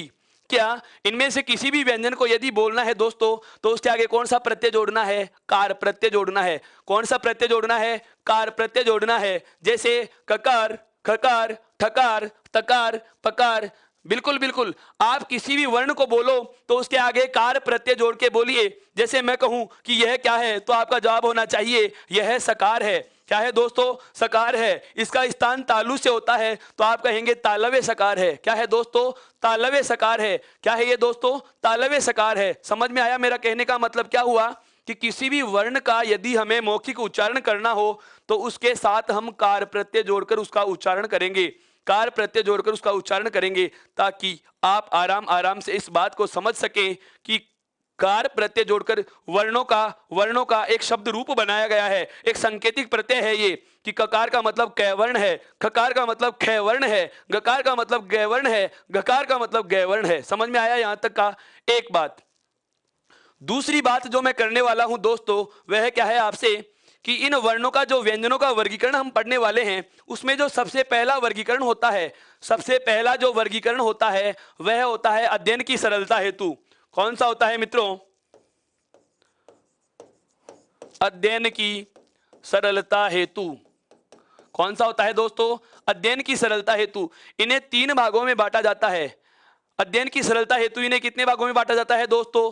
3 में। और वो 3 भाग कौन कौन से हैं? वो 3 भाग यही हैं। एक तो कौन सा? वर्गीय व्यंजन, एक कौन सा है? अंतस्थ व्यंजन, और एक कौन सा है दोस्तों? ऊष्म व्यंजन। एक तो कौन सा है? अंतस्थ, एक कौन सा है? ऊष्म, और एक कौन सा है? वर्गीय। अर्थात इन 33 वर्णों को, इन 33 व्यंजन वर्णों को अध्ययन की सरलता हेतु मोटे मोटे 3 भागों में हम बांट सकते हैं। बिल्कुल, हम मोटे मोटे 3 भागों में बांटकर पढ़ सकते हैं। जो 3 भाग आपके सामने लिखे हुए हैं। 25 को कहा जाता है वर्गीय, ये रे ले और वे वर्ण को कहा जाता है, इन चारों को अंतस्थ, और अंतिम वाले पंक्ति है उसे ऊष्म नाम दिया जाता है। उसे क्या नाम दिया जाता है दोस्तों? ऊष्म नाम दिया जाता है। यहां तक की बात समझ में आई? अब मैं आरंभ कर रहा हूं क्या? व्यंजनों का वर्गीकरण। हेडिंग डाल लेनी है अपने जहन में कि अब अगला बिंदु सर का कौन सा शुरू होने वाला है। व्यंजनों का वर्गीकरण शुरू कर रहा हूं दोस्तों। अगर किसी ने अभी तक भी इसका स्क्रीनशॉट नहीं लिया हो तो मैं एक बार फिर से मौका दे रहा हूं दोस्तों, आप इसका स्क्रीनशॉट ले सकते हैं। हालांकि ये सब चीजें आपको नोट्स के पीडीएफ फॉर्मेट में भी बहुत जल्द, मैं बोल रहा हूं क्या, बहुत जल्द ई उत्कर्ष ऐप पर और आपको टेलीग्राम ऐप पर प्राप्त हो जाएंगी। बिल्कुल बहुत जल्द इसी चीज पर कार्य प्रणाली में है, बिल्कुल कार्य प्रगति पे है मित्रों। 2 दिन 3 दिन का समय लगता है, लेकिन जो चीज हमें इंतजार से मिलती है उसका मजा बहुत बहुत अच्छा मजा आएगा। ध्यान दें, इसका स्क्रीनशॉट ले सकते हैं दोस्तों ताकि आगे बढ़ें। अब ध्यान दें, अब मैं क्या करने वाला हूं, इन व्यंजनों के वर्गीकरण की चर्चा।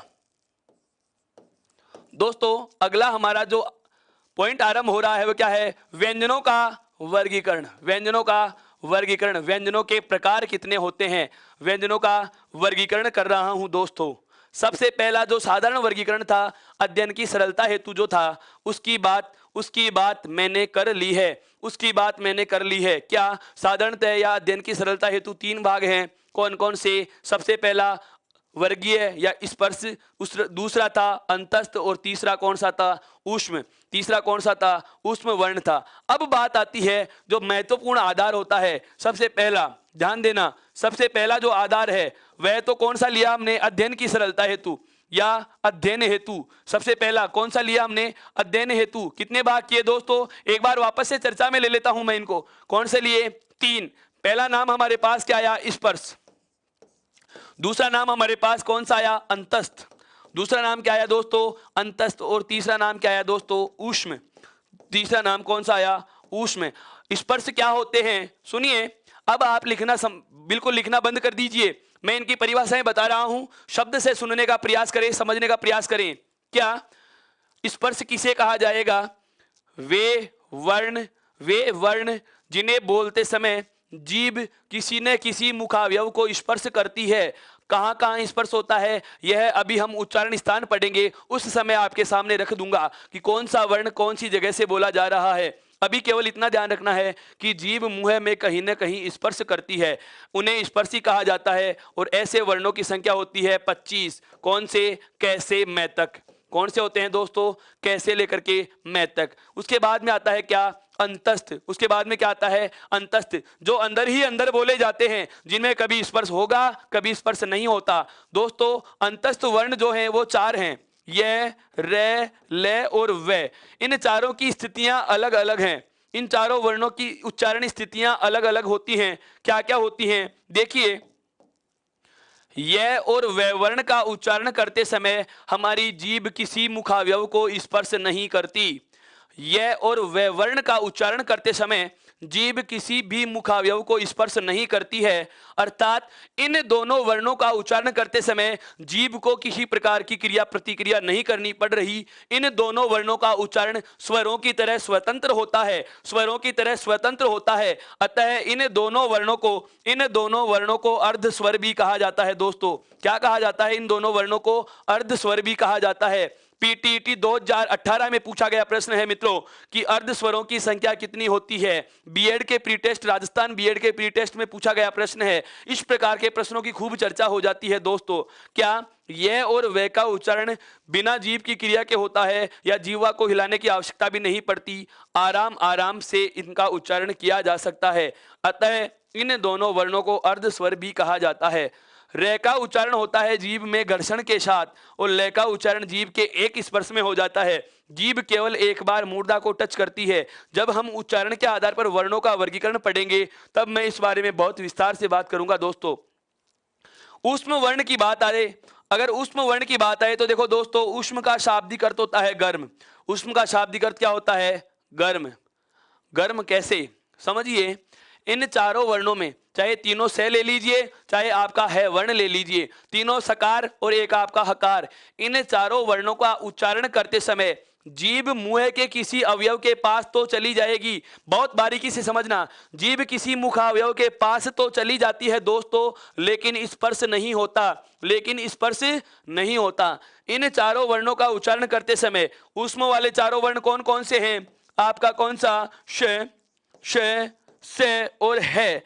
इन चारों वर्णों का उच्चारण करते समय जीभ किसी मुखावयव के पास तो चली जाती है लेकिन स्पर्श नहीं होता।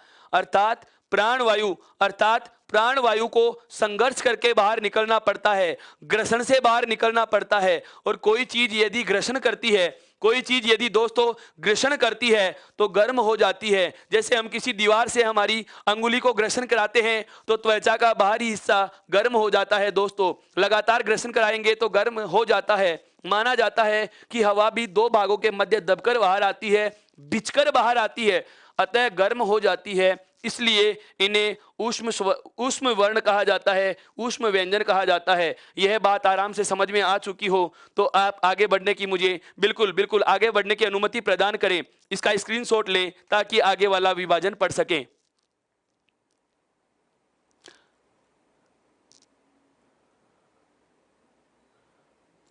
आगे बढ़ सकते हैं दोस्तों। जो महत्वपूर्ण वर्गीकरण है, जो व्यंजनों में सबसे ज्यादा महत्वपूर्ण वर्गीकरण है संधि की दृष्टि से जो सबसे ज्यादा महत्वपूर्ण वर्गीकरण है वह मैं अब आपके साथ शेयर कर रहा हूं, साझा कर रहा हूं। दोस्तों ध्यान दो, नाम है क्या? घोष। क्या है दोस्तों? घोष, जिसका अर्थ होता है क्या? कंपन। घोष या कंपन के आधार पर, घोष या कंपन के आधार पर, घोष या कंपन के आधार पर व्यंजनों का वर्गीकरण। घोष या कंपन के आधार पर व्यंजनों का वर्गीकरण दोस्तों, और घोष या कंपन के आधार पर इसके प्रकार होते हैं केवल कितने? दो। कितने होते हैं दोस्तों? दो होते हैं। नाम बता रहा हूं आपको। देखो, एक तो होता है क्या? अघोष वर्ण। एक तो क्या होता है? अघोष होता है। और दूसरा जो नाम आता है वह होता है दोस्तों क्या? सघोष वर्ण। दूसरा कौन सा है? सघोष। आपको सघोष के स्थान पर केवल घोष भी मिल सकता है, भ्रमित मत होना, दोनों नाम एक ही हैं। दोनों नाम एक ही हैं। बिल्कुल ध्यान से समझिए। अब बहुत माइनर बात बताने वाला हूं। मैंने आपको कल भी कहा था कि यदि हिंदी के किसी भी व्याकरणिक बिंदु को समझना हो तो सबसे पहले उसका शब्द समझ जाइए, परिभाषा रटना बंद हो जाएगा। बिल्कुल परिभाषा की आवश्यकता ही नहीं है। परिभाषा को रटने की जरूरत कहां पड़ती है? जब हम शब्द को नहीं समझ पाते तो परिभाषा को रटकर स्वीकार करना पड़ता है। हमें केवल और केवल समझना है। देखो दोस्तों, बांटने का आधार क्या है हमारा? घोष। बांटने का आधार क्या है दोस्तों? घोष, जिसका अर्थ होता है गूंज। जिसका अर्थ क्या होता है? गूंज या कंपन। जिसका अर्थ क्या होता है? गूंज या कंपन के आधार पर।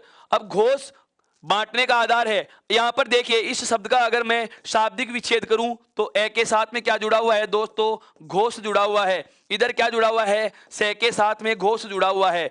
जो घोष जो है दोनों पदों में, यह तो है क्या? कंपन का। जो चीज दोनों जगह समान होती है, जो चीज दोनों जगह समान है, वहां से हमें अर्थ प्राप्त नहीं हो सकता। वहां से हमें इसकी परिभाषा मतलब समझ में नहीं आ सकता। हमें इस घोष से केवल मतलब इतना समझ में आया कि इसका अर्थ होता है क्या? कंपन। इसका अर्थ क्या होता है दोस्तों? कंपन होता है।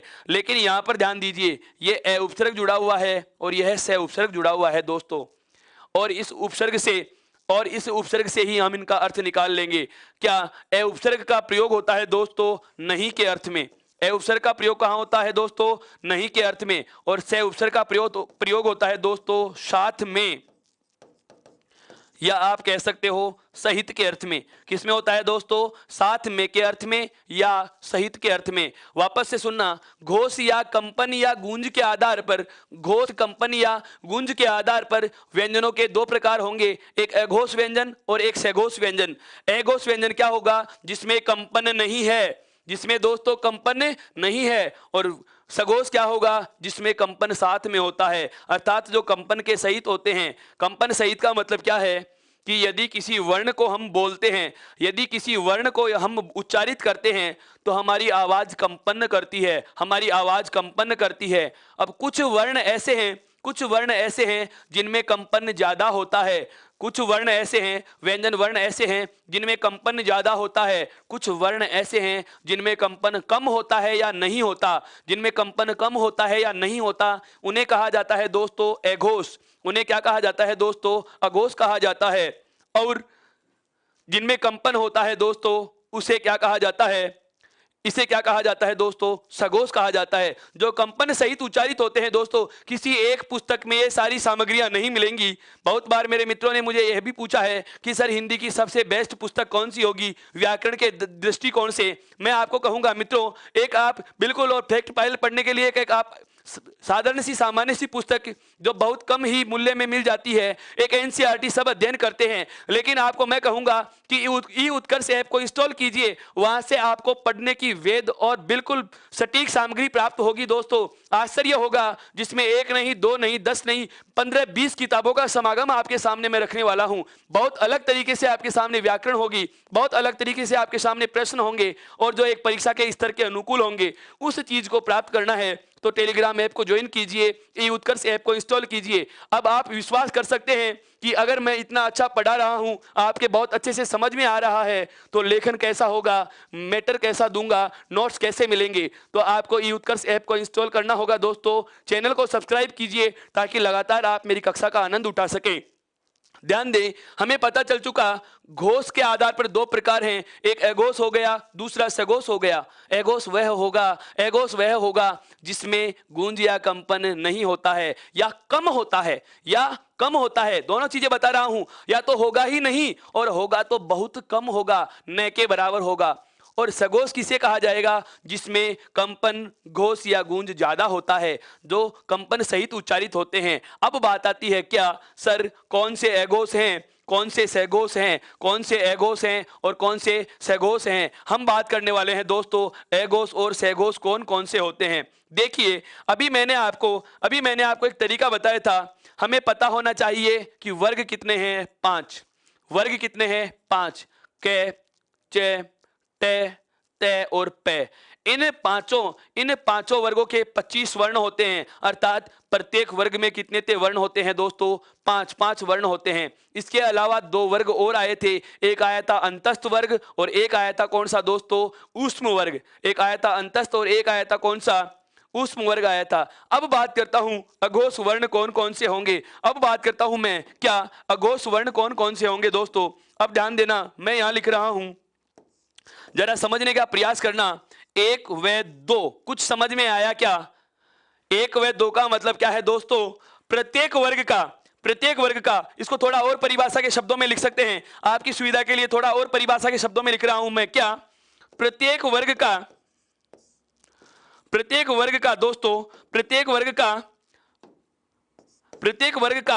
पहला व दूसरा, प्रत्येक वर्ग का पहला व दूसरा वर्ण, प्रत्येक वर्ग का पहला व दूसरा वर्ण, अर्थात वर्ग कितने हैं दोस्तों, 5। वर्ग कितने हैं दोस्तों, 5। तो कितने वर्ण हो गए, 10। इसके अलावा तालव्य, मूर्धन्य और दंत्य सकार, ये तीनों के तीनों से और आपके प्रत्येक वर्ग का पहला और दूसरा वर्ण, प्रत्येक वर्ग का पहला और दूसरा वर्ण। कुल वर्णों की बात करूं तो संख्या हो गई मित्रों कितनी, 13 है। कितने हो गए, 13 हो गए। कैसे, पहला और दूसरा 5 वर्गों में से ले रहा हूं, अर्थात 5 गुणा 2 बराबर 10, तो ये, और इसके अलावा 3 वर्ण प्रारंभ के या 3 वर्ण आरंभ के ऊष्म व्यंजनों में से ले लेंगे। ऊष्म कितने होते हैं, 4। एक है वर्ण को छोड़ करके आरंभ के तीनों सकार यहां पर इसमें शामिल कर लेते हैं दोस्तों, वो क्या होते हैं, अघोष होते हैं। एक बहुत गजब की बात बताऊंगा अभी सहघोष बता देने के ठीक बाद, अलर्ट रहना। बिल्कुल एक एक शब्द साक्षात सरस्वती बोल रहा हूं, ध्यान से सुनिए। मेरी उच्चारित की हुई बहुत सारी बातें आपको हूबहू पेपर में मिल जाएंगी दोस्तों। बिल्कुल बहुत आराम से सुनिए, मनोयोग से सुनिए। क्या कि सहघोष वर्णों का अगर बारे में आपसे पूछा जाए कि कौन से होते हैं, अब रटने की जरूरत नहीं है, मुझे केवल इतना पता है अघोष होता है पहला और दूसरा। अघोष होता है दोस्तों पहला और दूसरा और तीनों से। इसके अलावा बचे हुए सारे किस में चले जाएंगे दोस्तों, सहघोष में चले जाएंगे। किस में चले जाएंगे दोस्तों, सहघोष में चले जाएंगे।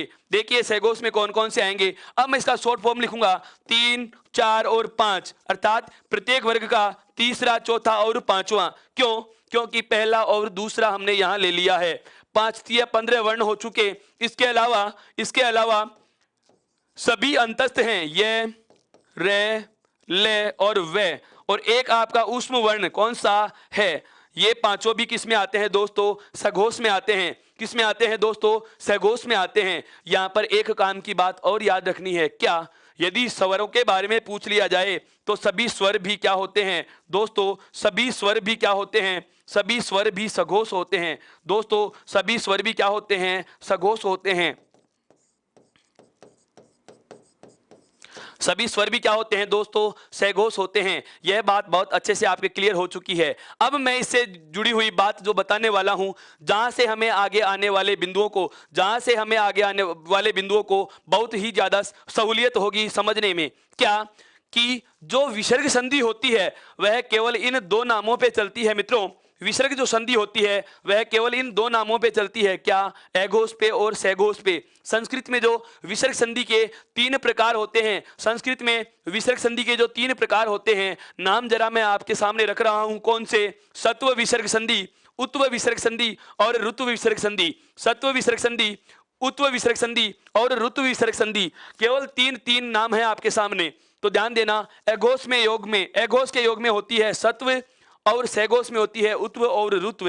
अर्थात पूरी विसर्ग संधि को समझने के लिए केवल आपको ये 2 नाम याद रखने हैं, बाकी आप मुझ पर छोड़ दीजिए। एक चार्ट पर पूरी संधि करवा दूंगा आपकी, बहुत अच्छे से क्लियर हो जाएगा दोस्तों। अपवाद तक नहीं छूटेगा। आपको किसी प्रकार की शीघ्रता करने की आवश्यकता नहीं है। जैसे ही परीक्षा की तिथि आती है, आपके बिल्कुल पढ़ाने में शीघ्रता नहीं करेंगे, समयावधि बढ़ा दी जाएगी, कक्षा का समय और जल्दी कर लिया जाएगा। अभी हम शीघ्रता से पढ़ा भी नहीं सकते और समय सारणी में बदलाव भी नहीं करेंगे, क्योंकि मित्रों और विषयाध्यापकों की भी कक्षाएं होती हैं और ऑफलाइन बैचेज भी होते हैं, लेकिन फिर भी रात को भी आपके सामने सुबह वाली ऊर्जा के साथ में मैं उपस्थित होता हूं। तो आपका बिल्कुल बिल्कुल आपका कर्तव्य बनता है कि आप धैर्य से सुने, मनोयोग से सुने। आगे बढ़ता हूं दोस्तों, इसे आप एक बार स्क्रीनशॉट से अपने पास बिल्कुल स्थायी रखें।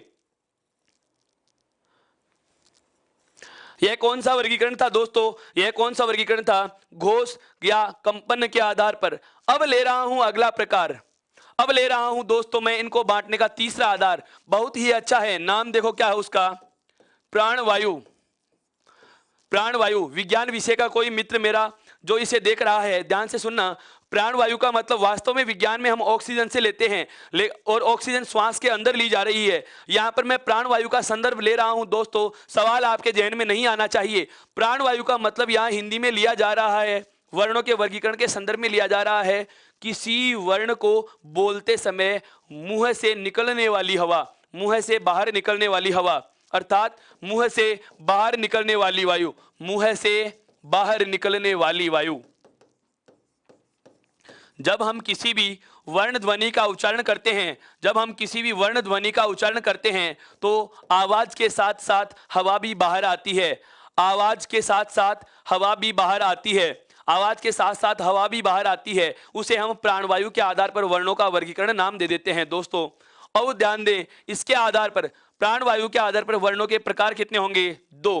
कितने भागों में बांटा जाएगा दोस्तों? दो भागों में बांटा जाएगा। बहुत सरल है, नाम से पता चल जाएगा। एक नाम आता है क्या? अल्प प्राण, और एक नाम आता है दोस्तों क्या? महाप्राण। एक नाम है अल्प प्राण, एक नाम है कौन सा? महाप्राण।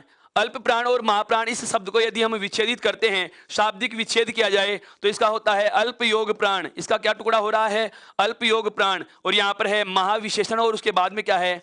प्राण। क्या है दोस्तों? प्राण। प्राण का संदर्भ है दोनों में प्राण वायु से। प्राण का संबंध किससे है दोनों में दोस्तों? प्राण वायु से। एक में उपसर्ग के रूप में या प्रथम पद के रूप में क्या जुड़ा हुआ है? अल्प। और दूसरे में क्या जुड़ा हुआ है? महा। अल्प का मतलब होता है जरा सा, थोड़ा या कम, न्यून जिसको कह सकते हैं। और महा का मतलब होता है ज्यादा या बड़ा या अधिक। अब ध्यान देना, बांटने का आधार क्या था? मुंह से निकलने वाली वायु। बांटने का आधार क्या है दोस्तों? मुंह से निकलने वाली वायु अगर कम मात्रा में बाहर आती है, अगर कम मात्रा में बाहर आती है, प्राणवायु कम मात्रा में बाहर आती है, तो वर्ण का नाम क्या होगा? अल्प प्राण। और यदि ज्यादा मात्रा में बाहर आती है, यदि ज्यादा मात्रा में बाहर आती है, तो क्या होगा दोस्तों? महाप्राण होगा। ज्यादा मात्रा में बाहर आती है दोस्तों, तो क्या होगा? महाप्राण होगा। अब आप इसको भूल भी जाएं तो पता लगाने के लिए एक बहुत अलग तरीका बता रहा हूं दोस्तों। जैसे क वर्ग का हम उदाहरण लेते हैं। क वर्ग का पहला वर्ण होता है दोस्तों क। इसे आप बोलकर देखिए, अपने हाथ को उल्टा करके बोलिए एक बार क, मेरे साथ बोल सकते हैं क, और एक बार फिर बोलिए ख। आप खुद महसूस करेंगे कि क वर्ण का उच्चारण किया और ख वर्ण का उच्चारण किया, तो जो हवा बाहर आ रही थी उसकी मात्रा कौन से वर्ण में कम है और कौन से वर्ण के उच्चारण में ज्यादा आ रही है। जिस वर्ण के उच्चारण में हवा का ज्यादा रूप, हवा की ज्यादा मात्रा बाहर आती है, वह होता है दोस्तों महाप्राण। और जिसमें कम मात्रा में बाहर आ रही है, वह कौन सा होता है दोस्तों? अल्प प्राण। वह कौन सा होता है दोस्तों? अल्प प्राण। अब मैं आपके सामने लिख रहा हूं क्या कि अल्प प्राण कौन कौन से हैं और महाप्राण कौन कौन से हैं। अल्प प्राण का नाम आते मैं लिखूंगा 1, 3 और 5। अब आप इसको समझ चुके होंगे क्या? प्रत्येक वर्ग का पहला, तीसरा और पांचवा। प्रत्येक वर्ग का पहला, तीसरा और पांचवा। प्रत्येक वर्ग का पहला, तीसरा और पांचवा वर्ण क्या होते हैं? अल्प प्राण। इसके अलावा अंतस्थ वर्ग, इसके अलावा अंतस्थ वर्ग, इसके अलावा अंतस्थ वर्ग, यह भी क्या होता है दोस्तों? इसके अलावा जो अंतस्थ वर्ग है, यह भी क्या होता है दोस्तों? अल्प प्राण होता है। अंतस्थ वर्ग होता है, यह भी क्या होता है दोस्तों? अल्प प्राण होता है। यहां पर है को शामिल नहीं किया जाएगा, यहां पर है को शामिल नहीं किया जाएगा। अब बात आती है क्या स्वरों की, कि स्वर किसमें शामिल किए जाएं। तो हिंदी भाषा का पाणिनि किसे कहा जाता है? दूसरा प्रश्न साहित्य वाले विद्यार्थियों के लिए, हिंदी भाषा का पाणिनि किसे कहा जाता है दोस्तों? जरा आप मुझे जवाब दें, मैं आपके जवाब की प्रतीक्षा कर रहा हूं। हिंदी भाषा का पाणिनि किसे कहा जाता है? प्रथम हिंदी की व्यवस्थित व्याकरण लिखने वाले व्याकरणाचार्य का नाम बताइए, बताइए दोस्तों।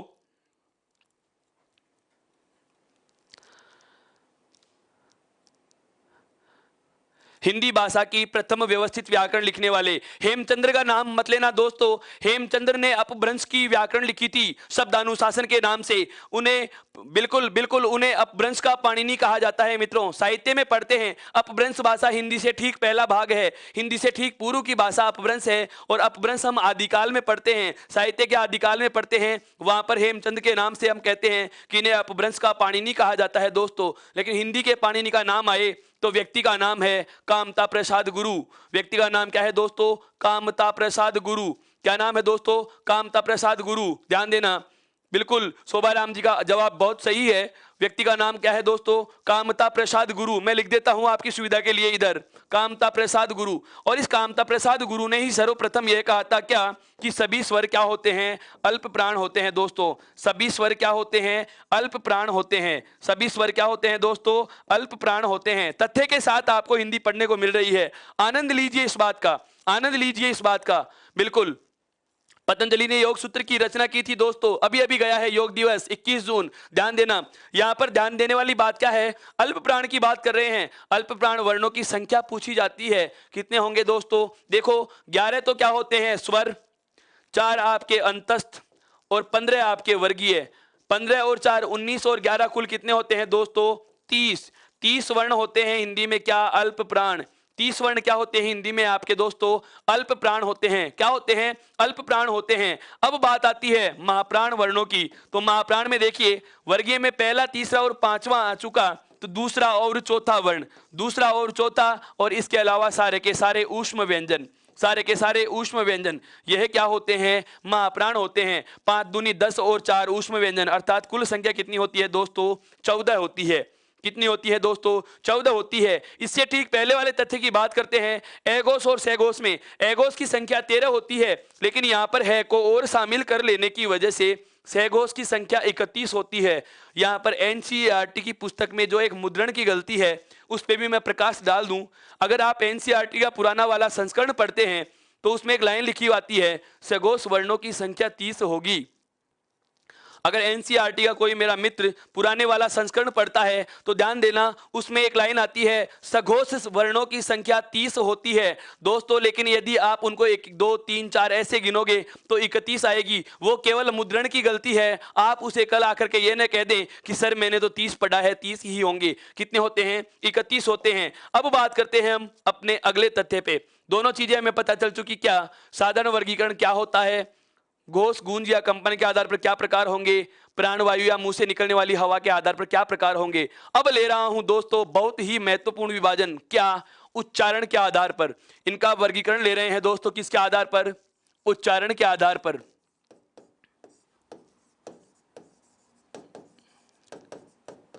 उच्चारण के आधार पर वर्णों का वर्गीकरण या व्यंजनों का वर्गीकरण।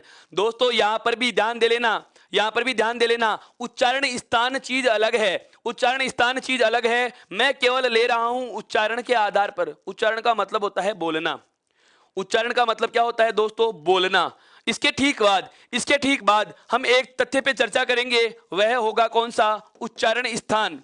जो हम संस्कृत में सूत्र पढ़ते हैं अकु है विसर्जय कंठ्यानाम, बिल्कुल बिल्कुल ईचु यशाणाम तालु ऋतु रसाणाम मूर्धा। बिल्कुल मित्रों सूत्र विधि से संस्कृत भाषा को सबसे अच्छी तरह से पढ़ाया जा सकता है। हिंदी शिक्षण विधियों में सूत्र विधि के लिए कहा जाता है कि यह हिंदी की दोषपूर्ण विधि है। हिंदी व्याकरण की दोषपूर्ण विधि कहा जाता है सूत्र विधि को। संस्कृत व्याकरण की वह श्रेष्ठ विधि होगी, लेकिन हिंदी व्याकरण की दोषपूर्ण विधि है। और उच्चारण स्थान को हम सूत्रों से याद करते आए हैं। लेकिन अब मैं आपको फिर से कह रहा हूं, बिल्कुल बहुत बड़ा झटका लगेगा। मैं कहूंगा कि आपको एक सूत्र भी याद करने की आवश्यकता नहीं है और इसका विभाजन आराम से आपके दिमाग में बैठ जाएगा, सदैव के लिए स्थायित्व प्राप्त कर लेगा। बिल्कुल कोई ट्रिक नहीं होगी, बिल्कुल कोई ट्रिक नहीं होगी। ट्रिक व्यक्ति अपनी सुविधा के लिए बनाए तो वह खुद की होनी चाहिए, खुद की होनी चाहिए। आपने केवल ट्रिक को ही व्याकरण समझ लिया, यह हमारी सबसे बड़ी भूल होती है। हम ट्रिक को ही संपूर्ण व्याकरण समझ बैठते हैं। ट्रिक हम अपनी सुविधा के अनुसार अपने अनुसार बनाइए दोस्तों। बनी बनाई ट्रिक को हम इस्तेमाल करते हैं, वो हमारा विषय के ज्ञान को संकुचित कर देती है। हमें संकुचित नहीं, हमें समग्र चाहिए, हमें संपूर्ण चाहिए। ध्यान दे दोस्तों, एक आधार हम पढ़ रहे हैं कौन सा? उच्चारण के आधार पर। एक आधार हम कौन सा पढ़ रहे हैं? उच्चारण के आधार पर। इसके बाद मैं आपसे चर्चा करूंगा कौन से की? उच्चारण स्थान की। कौन सी करूंगा दोस्तों? उच्चारण स्थान की। पहले हम केवल उच्चारण के आधार पर बात कर रहे हैं, पहले हम केवल उच्चारण के आधार पर बात कर रहे हैं। और यदि आपसे पूछा जाए क्या कि उच्चारण के आधार पर प्रकार कितने होंगे, तो दोस्तों हमारा जवाब होगा 8। कितना होता है? 8। यह 8 संख्या आपको हिंदी में 3-4 जगह मिलेगी। कहां कहां मिलती है? बिल्कुल मैं बता देता हूं दोस्तों, 8 संख्या आपको 2-3 जगह मिलेगी। कहां कहां मिलेगी? सबसे पहला नाम आता है, यदि उच्चारण के आधार पर आपको व्यंजनों के प्रकार पूछे तो जवाब 8 आएगा। पहला सवाल, उच्चारण के आधार पर यदि हमें पूछा जाए कि वर्ण व्यंजनों के प्रकार कितने होंगे तो जवाब 8 होगा। दूसरा प्रश्न आता है, अर्थ के आधार पर वाक्य के प्रकार, वो भी 8 होते हैं। कारकों की संख्या हिंदी में कितनी होती है? 8 होती है। कितनी होती है दोस्तों? 8 होती है। और प्रयोग और संरचना के आधार पर क्रिया के भेद पूछे तो वो भी कितने होते हैं दोस्तों? 8 होते हैं। वो भी कितने होते हैं दोस्तों? 8 ही होते हैं। यहां तक की बात कर ली। अब आते हैं इन 8 नामों पे। ध्यान दें, उच्चारण के आधार पर जो 8 प्रकार हैं, मैं उनके नामोल्लेख कर रहा हूं आपके सामने, जरा देखना। सबसे पहला नाम जो पहले भी सुना है, स्पर्श वर्ण, स्पर्श व्यंजन। सबसे पहला नाम कौन सा आता है दोस्तों? स्पर्श व्यंजन। दूसरा जो नाम आएगा दोस्तों वह आता है कौन सा? संघर्ष व्यंजन या संघर्षी। पहला कौन सा आया? स्पर्शी। पहला कौन सा है दोस्तों? स्पर्शी। दूसरा कौन सा है? संघर्षी। तीसरा इन दोनों को जोड़कर बना दिया, जिसमें स्पर्श भी होगा और संघर्ष भी होगा, जिसमें स्पर्श भी होगा और संघर्ष भी होगा, जिसमें स्पर्श भी होगा और दोस्तों संघर्ष भी होगा। चौथा जो नाम आता है दोस्तों वह आता है क्या हमारे पास? नासिक्य। चौथा जो नाम आता है दोस्तों वह क्या आता है? नासिक्य। पांचवा जो नाम आता है दोस्तों वह आता है संघर्षहीन, यानी कि बिना संघर्ष वाले, संघर्षहीन। छठा जो नाम आता है दोस्तों वह आता है प्रकंपित। क्या आता है दोस्तों? प्रकंपित। सातवां जो नाम आता है दोस्तों वह आता है क्या? पार्श्विक। नाम क्या आता है दोस्तों? पार्श्विक। और अंतिम या 8वां जो नाम आता है, जिससे हम भली भांति परिचित हो चुके दोस्तों, ताड़नजात। कौन सा आता है दोस्तों? ताड़नजात वर्ण। ये प्रकार जो हैं, ये 8 प्रकार जो हैं वो हैं आपके उच्चारण के आधार पर। व्यंजनों का उच्चारण, व्यंजनों को बोलने के आधार पर प्रकार कितने हैं दोस्तों? 8 हैं। कितने होते हैं दोस्तों? 8 होते हैं। अब इन 8 की मैं बात कर रहा हूं कि 8 में कौन कौन सा किस वर्ग में लिखा जाएगा। पहले इन शब्दों को समझो, पहले इन शब्दों को समझो। बहुत ही सरल हैं दोस्तों, इनकी परिभाषाएं कभी परीक्षा में नहीं पूछी जाती। केवल हमारा कंसेप्ट क्लियर करने के लिए हम इनके बारे में हल्की सी चर्चा करेंगे। क्या स्पर्शी किसे कहा जाता है? आप इसे मूल स्पर्शी भी कह सकते हो। क्या कह सकते हो दोस्तों? मूल स्पर्शी, जिनमें केवल स्पर्श होता है। वे वर्ण जिनको बोलते समय केवल जीभ का स्पर्श होता है, इसके अलावा कुछ नहीं होता, ऐसे वर्णों को स्पर्शी कहा जाता है। स्पर्शी वर्ण कौन कौन से होते हैं, यह बात बहुत ज्यादा महत्वपूर्ण है। सबसे पहले बात आती है स्पर्शी वर्णों की संख्या। अब यहां पर लिखने वाला हूं मैं कितने? केवल 16। केवल कितने होते हैं दोस्तों? 16 होते हैं। कौन कौन से होते हैं? अब आपका उद्देश्य बिल्कुल एक बार जरा कमेंट पे ध्यान न दें, एक बार जरा आप स्क्रीन पे देखिए। बहुत गौर से बता रहा हूं, यह चीज बार बार दोहराने की नहीं है। एक बार अगर ढंग से समझ लिया याद हो जाएगी। अगर याद समझ में नहीं आ रहा होगा तो इसको आप रट भी नहीं सकोगे। इसलिए कह रहा हूं धैर्य से सुनिए। क्या स्पर्शी वर्णों का मतलब है जिनमें केवल स्पर्श हो रहा है। ऐसे वर्णों की संख्या कितनी होती है दोस्तों? 16। ऐसे वर्णों की संख्या कितनी होती है दोस्तों? 16 होती है। 16 कौन कौन से हैं? एक तो है क, एक ट, च छोड़ रहा हूं, समझते चलना। च वर्ग मैंने छोड़ दिया है। क, ट, त, व। प वर्ग के क, ट, त, व। प वर्ग के प्रथम 4 वर्ण। कुछ समझ में आया मित्रों? क वर्ग के, ट वर्ग के, त वर्ग के और प वर्ग के आरंभ के 4 वर्ण। इन वर्गों में भी मैंने इनके पंचमाक्षर को नहीं गिना है। क वर्ग के आरंभ के 4, ट वर्ग के आरंभ के 4, त वर्ग के आरंभ के 4 और प वर्ग के आरंभ के 4, अर्थात 4 वर्गों के आरंभ के 4 वर्ण। कुल वर्ण मैंने कितने लिखे दोस्तों? 16 लिख दिए हैं। दूसरा आता है क्या? संघर्षी। जिस वर्ण का उच्चारण करते समय हवा को संघर्ष करके बाहर आना पड़ता है, जिस वर्ण का उच्चारण करते समय प्राणवायु को संघर्ष करके बाहर आना पड़ता है, संघर्षी होता है। अभी मैंने आपको बताया था ऊष्म के समय, बिल्कुल बिल्कुल दोस्तों, संघर्षी वर्णों की संख्या कितनी होती है? 4। कौन कौन से? तीनों आपके से दोस्तों, तीनों तो आपके कौन से? से, और एक आपका कौन सा है? तीनों तो से होते हैं और एक आपका कौन सा है? तीनों से हैं, तालव्य, दंत्य, मूर्धन्य, और एक आपका कौन सा है? तालव्य, मूर्धन्य, दंत्य और है वर्ण। इसके अलावा दोस्तों, अभी मैंने एक बात की थी आपसे, अरबी फारसी के 5 वर्ण, यदि उनके लिए भी पूछा जाए, अरबी फारसी के 5 वर्णों की बात की जाए, मैंने कहा था कि इनका उच्चारण करते समय हम क्या करेंगे? इनका उच्चारण करते समय हम क्या करेंगे? हमारी प्राणवायु का भी थोड़ा सा भाग आवाज के साथ बाहर निकलता है, अर्थात ये वर्ण भी क्या होते हैं दोस्तों? ये वर्ण भी क्या होते हैं दोस्तों? संघर्ष ही गिने जाते हैं। इनको भी क्या कहा जाता है? कै, खे, गे, जय और फे, जो अरबी फारसी के वर्ण थे, इन्हें भी क्या कहा जाता है दोस्तों? संघर्षी कहा जाता है। सवाल आए कि यदि संघर्षी वर्णों की संख्या कितनी होती है, तो 4 ही बताना, क्योंकि ये हिंदी भाषा के नहीं है, ये अतिरिक्त वर्ण है जिनको इसमें शामिल किया गया है। बाकी होते कितने हैं? केवल 4 ही होते हैं, जो मैंने आपके सामने उल्लेखित कर दिए हैं। क्या? तीनों के तीनों सकार और एक आपका हकार। अब बात आती है वे वर्ण जिसमें स्पर्श भी होता है और हवा को संघर्ष करके बाहर आना पड़ता है, और वह वर्ग होता है दोस्तों आपका कौन सा? च वर्ग के। इसमें आएंगे आपके कौन से? च वर्ग के आरंभ के 4 वर्ण। च वर्ग के, जो हमने च वर्ग यहां छोड़ रखा है दोस्तों, उसकी बात कर रहा हूं। च वर्ग के प्रारंभ के 4 वर्ण, च वर्ग के प्रारंभ के 4 वर्ण, वो किस में आते हैं दोस्तों? स्पर्श संघर्षी में आते हैं। किस में आते हैं दोस्तों? स्पर्श संघर्षी में आते हैं। बात आती है नासिक्य की, तो नासिक्य का मतलब होगा जिसका उच्चारण करते समय हवा का अधिकतम भाग, हवा का ज्यादातर भाग नाक से उच्चारित निकलता हो, यानी कि जिस वर्ण के उच्चारण में प्राणवायु का ज्यादा भाग नासिका से बाहर आता है, उसे नासिक्य कहा जाता है दोस्तों। मैंने यहां पर केवल कै, टे, ते और पे, ध्यान देना, यहां पर कै, टे, ते और पे वर्ग के 4 वर्ण यहां ले लिए तथा च वर्ग के 4 वर्ण यहां ले लिए। इन मैंने अभी इनके पंचमाक्षर की बात नहीं की, और वह क्या होता है दोस्तों? पांचों के पांचों वर्गों के पंचमाक्षर, अर्थात मैं कहूंगा सभी वर्गों के पंचमाक्षर, सभी वर्गों के दोस्तों पंचमाक्षर क्या होते हैं? नासिक्य होते हैं। सभी वर्गों के पंचमाक्षर का उच्चारण कहां से होता है? नासिका से होता है, जिन्हें यम गणनम कहा जाता है, जिन्हें दोस्तों यम गणनम कहा जाता है, पंचगणनम कहा जाता है, यणनमे, बिल्कुल बिल्कुल, जिन्हें यम गणनम कहा जाता है। कल हम बात करेंगे हिंदी भाषा के उच्चारण के दोष, उस समय बताऊंगा गलती कहां करते हैं हम। बस इतना सा हिंट दे दिया दोस्तों, आगे बढ़ते चलेंगे, समझ में आते चलेंगे। संघर्षहीन, जिसका उच्चारण करते समय जीभ को और हवा को किसी प्रकार का कोई संघर्ष नहीं करना पड़ता, केवल 2 वर्ण दोस्तों जो स्वरों की तरह उच्चारित हो रहे थे। कौन कौन से? ये और वे, केवल 2 वर्ण दोस्तों, केवल 2 वर्ण है। कौन कौन से? एक तो आपका है आता कौन सा? ये वर्ण आता है, और एक आता है दोस्तों वे वर्ण, और इनका उच्चारण स्वरों की तरह होने के कारण इन्हें दोस्तों कहा जाता है अर्ध स्वर। क्या कहा जाता है मित्रों?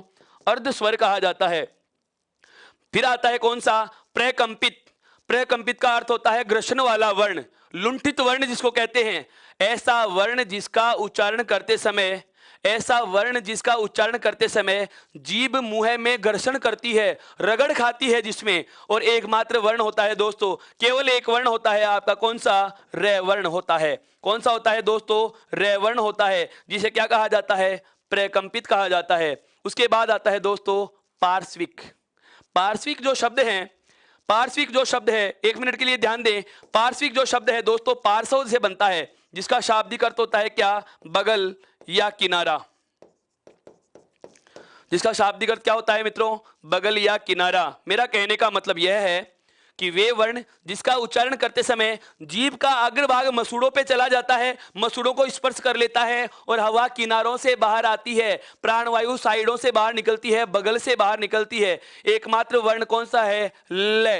ले को आप कितनी देर तक बोल के देखिए, जब तक आपकी जीभ ऊपर रहेगी हवा किनारों से या साइडों से बाहर आएगी, बगल से बाहर आएगी। अर्थात दोस्तों अगर एक मात्र बात की जाए पार्श्विक वर्ण कितना होता है, तो कितना होता है दोस्तों? 1 होता है। और कौन सा होता है? आपको बहुत अच्छे से पता है, इसका लय वर्ण होता है। और ताड़न जात का तो हमें बहुत पहले से ही पता चल चुका था मित्रों कि ताड़न जात वर्णों की संख्या कितनी होती है? 2 होती है। और कौन कौन से होते हैं वो 2? मैं उनके नाम लिख रहा हूं। एक तो है अड़े, और एक है दोस्तों कौन सा? अढे। एक तो है अड़े और एक कौन सा होता है दोस्तों, अडे होता है। ये उच्चारण के आधार पर आपके सामने मैंने उल्लेखित किए हैं कौन से 8 प्रकार, व्यंजन वर्णों के 8 प्रकार। अब हमारा जो अगला बिंदु इसके बाद आता है वह आता है बोलने की जगह। उच्चारण का मतलब होता है बोलना, उच्चारण का मतलब क्या होता है दोस्तों, बोलना। और उच्चारण स्थान का मतलब क्या होता है दोस्तों, बोलने की जगह। उच्चारण स्थान का मतलब क्या होता है दोस्तों, बोलने की जगह। बिल्कुल आपका जवाब बिल्कुल सही आ रहा है। उत्क्षिप्त होते हैं, ताड़नजात होते हैं, फेंके हुए होते हैं, द्विगुण होते हैं, इन्हें कहा जाता है अड़े और अढे। अड़े और अढे, जैसे मेज पर पुस्तक पड़ी है, मेज पर पुस्तक पड़ी है, इसमें अड़े आएगा, ताड़नजात आएगा। पढ़ी है नहीं आएगा, पड़ी है अर्थात अड़े आएगा, अड़े ध्वनि आएगी। यह चीज आपको बहुत अच्छे से ध्यान रखनी है। अब ध्यान दे एक बार 1 मिनट के लिए, आज हमने हल्का सा परिचय लिया है। जाना है किसके बारे में दोस्तों, व्यंजनों के बारे में। 2 मिनट के लिए एक बार अलर्ट हो जाइए। पूरी कक्षा का मैं वापस से आपके सामने रिवीजन प्रस्तुत कर रहा हूं। ध्यान दे दोस्तों, ध्यान दे दोस्तों। सभी वर्गों के अंतिम अक्षर जो होते हैं वो नासिके में आते हैं, तो मैं भी नासिके में आएगा, मैं भी नासिके में आएगा दोस्तों। ध्यान दें, आज हमने जाना व्यंजन किसे कहते हैं जो स्वतंत्र उच्चारित नहीं होते, जिनको बोलने के लिए दूसरे वर्णों की सहायता ली जाती है, वो व्यंजन कहलाते हैं। उसके बाद हमने जाना कितने होते हैं, 33 होते हैं, और इनके सामान्य जो नाम होते हैं उनके बारे में हमें पता चल चुका। उसके बाद महत्वपूर्ण आधार लिया घोष, कंपन या गूंज के आधार पर। घोष, कंपन या गूंज के आधार पर 2 प्रकार, अघोष बिना कंपन वाले, सघोष कंपन वाले, 13 और 31। उसके बाद में लिया प्राणवायु या मुंह से निकलने वाली हवा के आधार पर 2 प्रकार, कम मात्रा में बाहर आती है हवा तो अल्प प्राण, ज्यादा मात्रा में हवा बाहर जाती है तो महाप्राण। उसके बाद में बात आती है कौन सी, उच्चारण के आधार पर हमारे प्रकार कितने हो गए मित्रों, 8, जो आपके सामने लिखे हुए हैं। एक बार आप इनका स्क्रीनशॉट ले लीजिए। उसके बाद मैं आपको एक बहुत काम की सूचना देने वाला हूं, बहुत काम की सूचना देने वाला हूं दोस्तों। अब ध्यान दीजिए, अब तक हमने पढ़ा है व्यंजनों का वर्गीकरण किस आधार पर, सामान्य, घोष, अल्प, प्राणवायु और उच्चारण। कल आते ही मैं आपसे चर्चा करूंगा उच्चारण स्थान के आधार पर वर्णों का वर्गीकरण। ध्यान देना दोस्तों, वर्णों का मतलब स्वर और व्यंजन दोनों को बांटेंगे उसमें। उच्चारण स्थान के आधार पर वर्णों का वर्गीकरण। तब तक आपका काम क्या है, आप इस वीडियो को एक बार वापस से देख सकते हैं। यदि कोई चीज क्लियर अच्छे से नहीं हुई हो तो आप इसको दोहरान कर सकते हैं। आपका कोई सवाल हो तो कमेंट बॉक्स में आप अपना प्रश्न लिख सकते हैं, आपको निश्चित रूप से उसका जवाब दिया जाएगा। और एक आप काम करें, क्या ई उत्कर्ष ऐप को इंस्टॉल कीजिए ताकि अतिशीघ्र आपको इसकी पीडीएफ भी प्राप्त हो सके। टेलीग्राम ऐप को ज्वाइन कीजिए दोस्तों, ताकि आप इसको बोर्ड के स्क्रीनशॉट की पीडीएफ भी प्राप्त कर सको। बिल्कुल दोस्तों, और इस चैनल को सब्सक्राइब कीजिए, बेल आइकन को प्रेस कीजिए ताकि कक्षाओं की नोटिफिकेशंस जो आपको प्राप्त होती रहें। तब तक के लिए गुड नाइट। उत्कर्ष परिवार की ओर से मैं सभी दर्शकों का बिल्कुल शुभ रात्रि। Ram Ram ji. Click on the subscribe button to subscribe to our channel. Press the bell icon on the YouTube app and never miss another update.